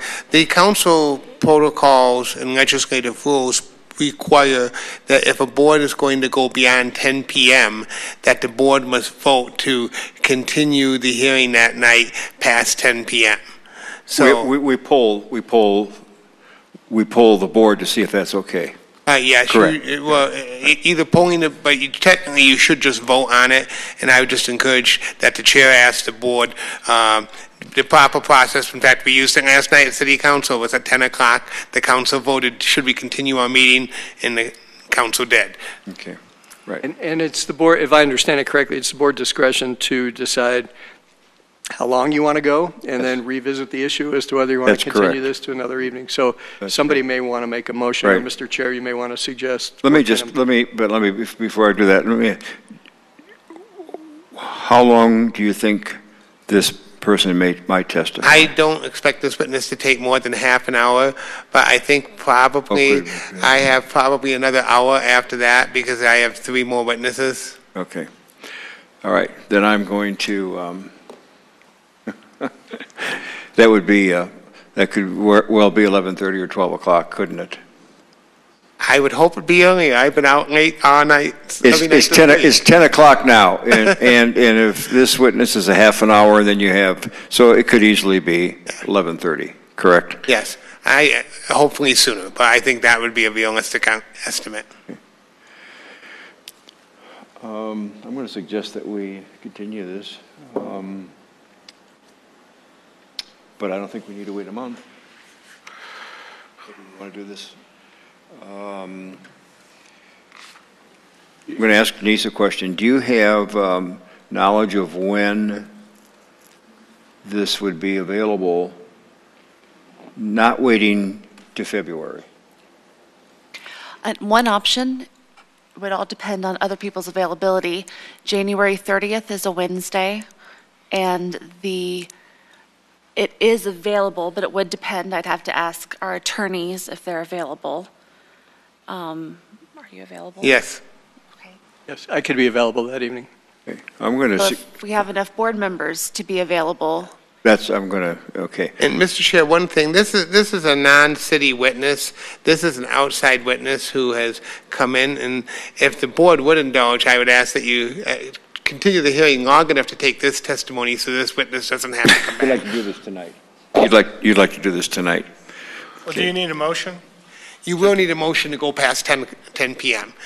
Okay. So you could include in your motion if January 30th is an appropriate date to go past 10 p.m. to hear this witness, and then That's at conclusion of this witness's testimony to then continue To January the proceeding until January 30th at 6:30. Would we be able to get a copy of the transcript of tonight's proceedings before that meeting or not? Well, to refresh our memories of everything that's taken place tonight? You would look at the video. Video, okay. The videos would be online. You'd look at Actually, no, I'm sorry, there is no video published for this. There isn't? No, it's the court transcript. Okay. And the court transcript normally is not turned around that quickly. Oh, Okay. I still fashed it. That's fine. We could still meet the 30th. Did anybody? Okay, it looks like maybe we could have the transcript done that quickly. Okay. Fine. So how about a motion? I move we. January, okay. I move that we hear the current witness who's here in front of us, and then hear further. Continue on January 30th. I second that. Just to clarify, January 30th at 6:30 p.m., Denise, is that what we're? That's okay. correct. Yes. Okay. Would you have a call for the vote? May I ask real quick if that's okay with the appellant? January 30th? Probably a good idea. Mr. Lynch, is that acceptable to you? I have no control. I'm just along for the ride. Well, we want to make sure you're available to attend. We want to accommodate your schedule as well. I'll be here. What schedule? I ain't got no schedule. Thank you, sir. Thank you, sir. But it's a All question he needed to ask. Yes. Okay. Let me go down the line. Member Mansky. Yes. Okay. And I'm sorry, did I have a second for that? Yes. Houchin, thank you. Okay, so Mansky, Houchin, Yes. Yes. Mitchell, Trinan, Flaherty. Okay, that's unanimous. Thank you. Okay. Okay. Your name and. Okay, let me swear you in first. Sorry. You solemnly swear the testimony you're about to give to this board is the truth, the whole truth, and nothing but the truth? Absolutely. Thank you. Can you state your name and address? Can you please state your name and address for the record? My name is Wendy Landon, and I have lived at 7876 South Windermere Circle for 35 years. Okay, hold on a second. 78. Wendy. Can you spell your last? Landin. L-E-N-D. Landin. Landon. And your address is? 7876 South Windermere Circle, Okay. Littleton 80120. Thank you. All right. Now, Ms. Landon, is your property directly next door to the subject property owned by Mr. Lynch? Yes, I live exactly next door. And so all of the time that Mr. Lynch has been on the property, you've had occasion to observe the condition of the property? Yes, I have watched it deteriorate for 16 years, specifically almost 7 in April, that it's been condemned. And can you describe to the board what you have, starting in April 2012, which is when Code became involved, can you describe to the board from April 2012 to the present what you've observed from your standpoint as a neighbor regarding this property? Okay, first of all, Mr. Lynch stole water from me, and that is in the court record. I went to court. He was using a hose to connect it to my house because he had no water, because it had been shut off, because he had been fired from his job. And when I called the police, he said to them, well, she's working and I'm not, so why should I not steal her water? And that is the truth. And I was then given money from the city, from our tax dollars, till that bill was paid. It was several $100s of water that he stole from me, that I caught him doing. Okay. Now, what else did you observe from April 2012 beyond the water incident? In terms of that property, what things have you observed from your standpoint as a neighbor? What have you observed on that property? Okay, our concerns, as my neighbors also are over here, our concerns are our safety and our health. And we are law-abiding, tax-paying citizens, and we have watched this house go into total disrepair with nothing being done for years and years. And Ms. Thompson has been out there. She has posted notices. They've gone ignored.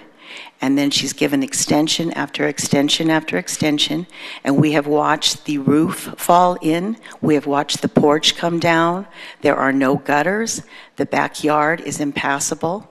His branches from his trees have fallen into my yard.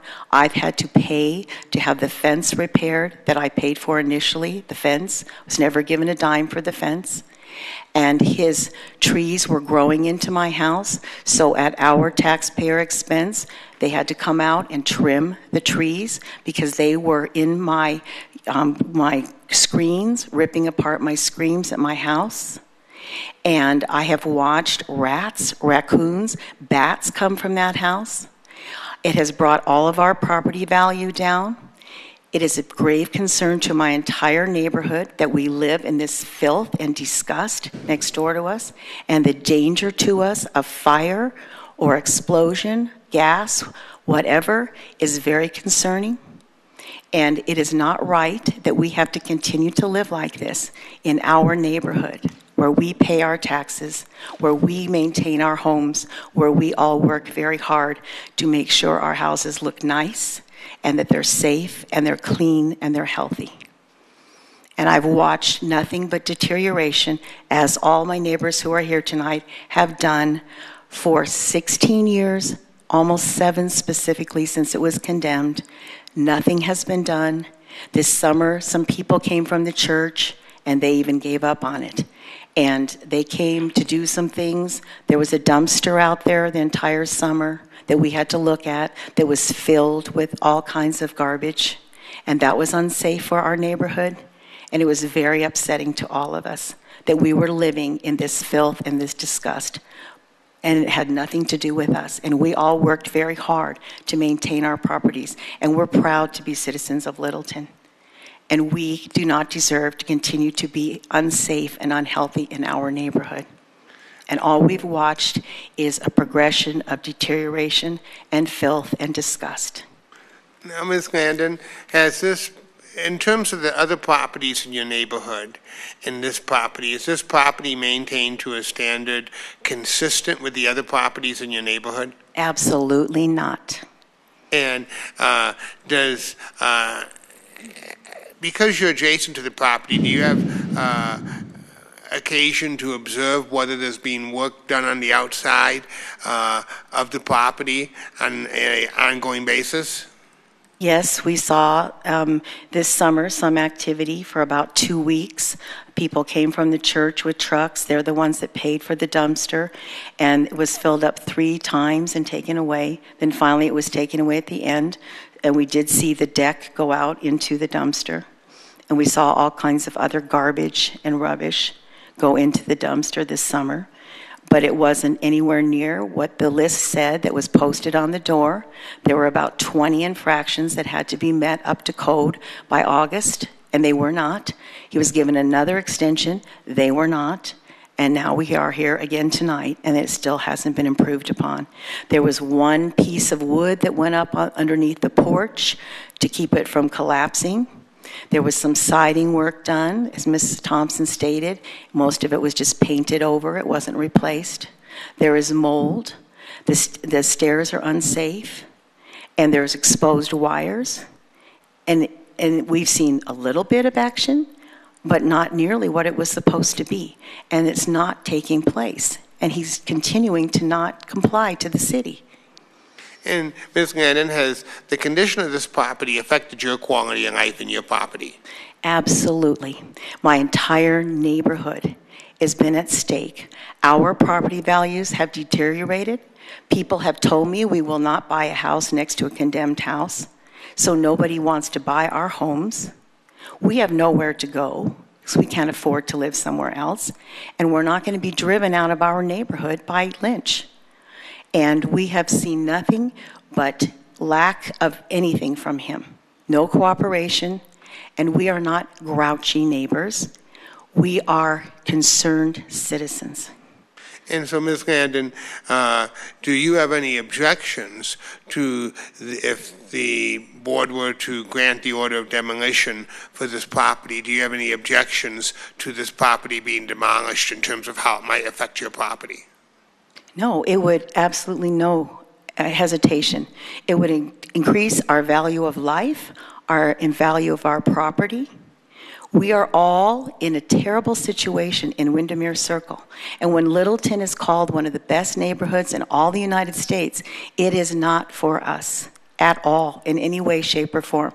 I actually work for Littleton Public Schools, so I'm an employee of Littleton as well.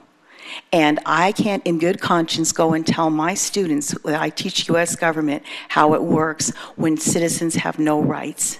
And we have no rights. He has them all. And this has been a hardship for all of us. It's very scary for us. It's very upsetting for us. When we see him there all the time, he spends the night there. He's not allowed to, but he's there. We see him coming and going. And he goes against all the laws, all the parameters of decency as a neighbor. And he continues to do this. And it's not safe for us. And our quality of life, which we all deserve, has been prohibited by him. And our property values, that we all work very hard. This summer we painted, we put in new windows. We did all these things to our homes to make them even better. Because we want to have a nice quality neighborhood. We deserve to have a nice quality of a neighborhood. We do not deserve to live next to a condemned house for 7 years that continues to be rot and filth. I have no further questions, and thank you for coming tonight.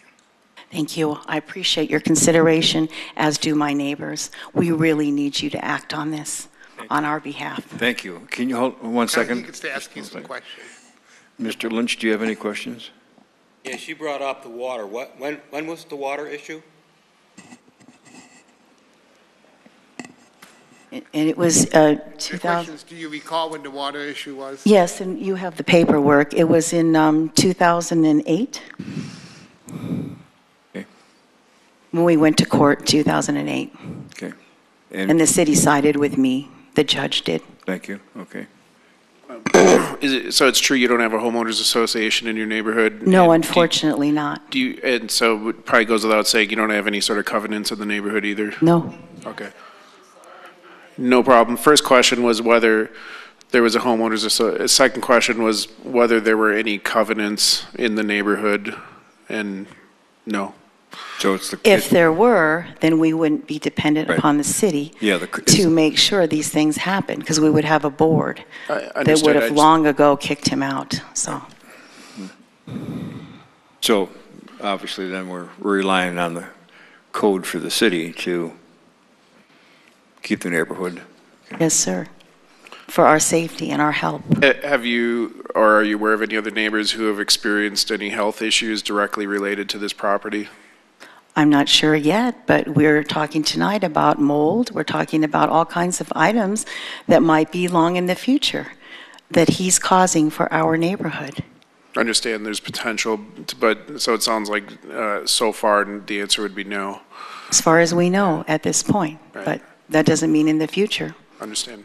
If there's asbestos or, there's mold,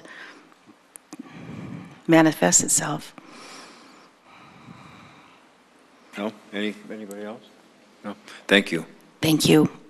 And Mr. Shad asked that we excuse this witness and that she not have to reappear. Yes. And also, I want to enter into evidence all the photos.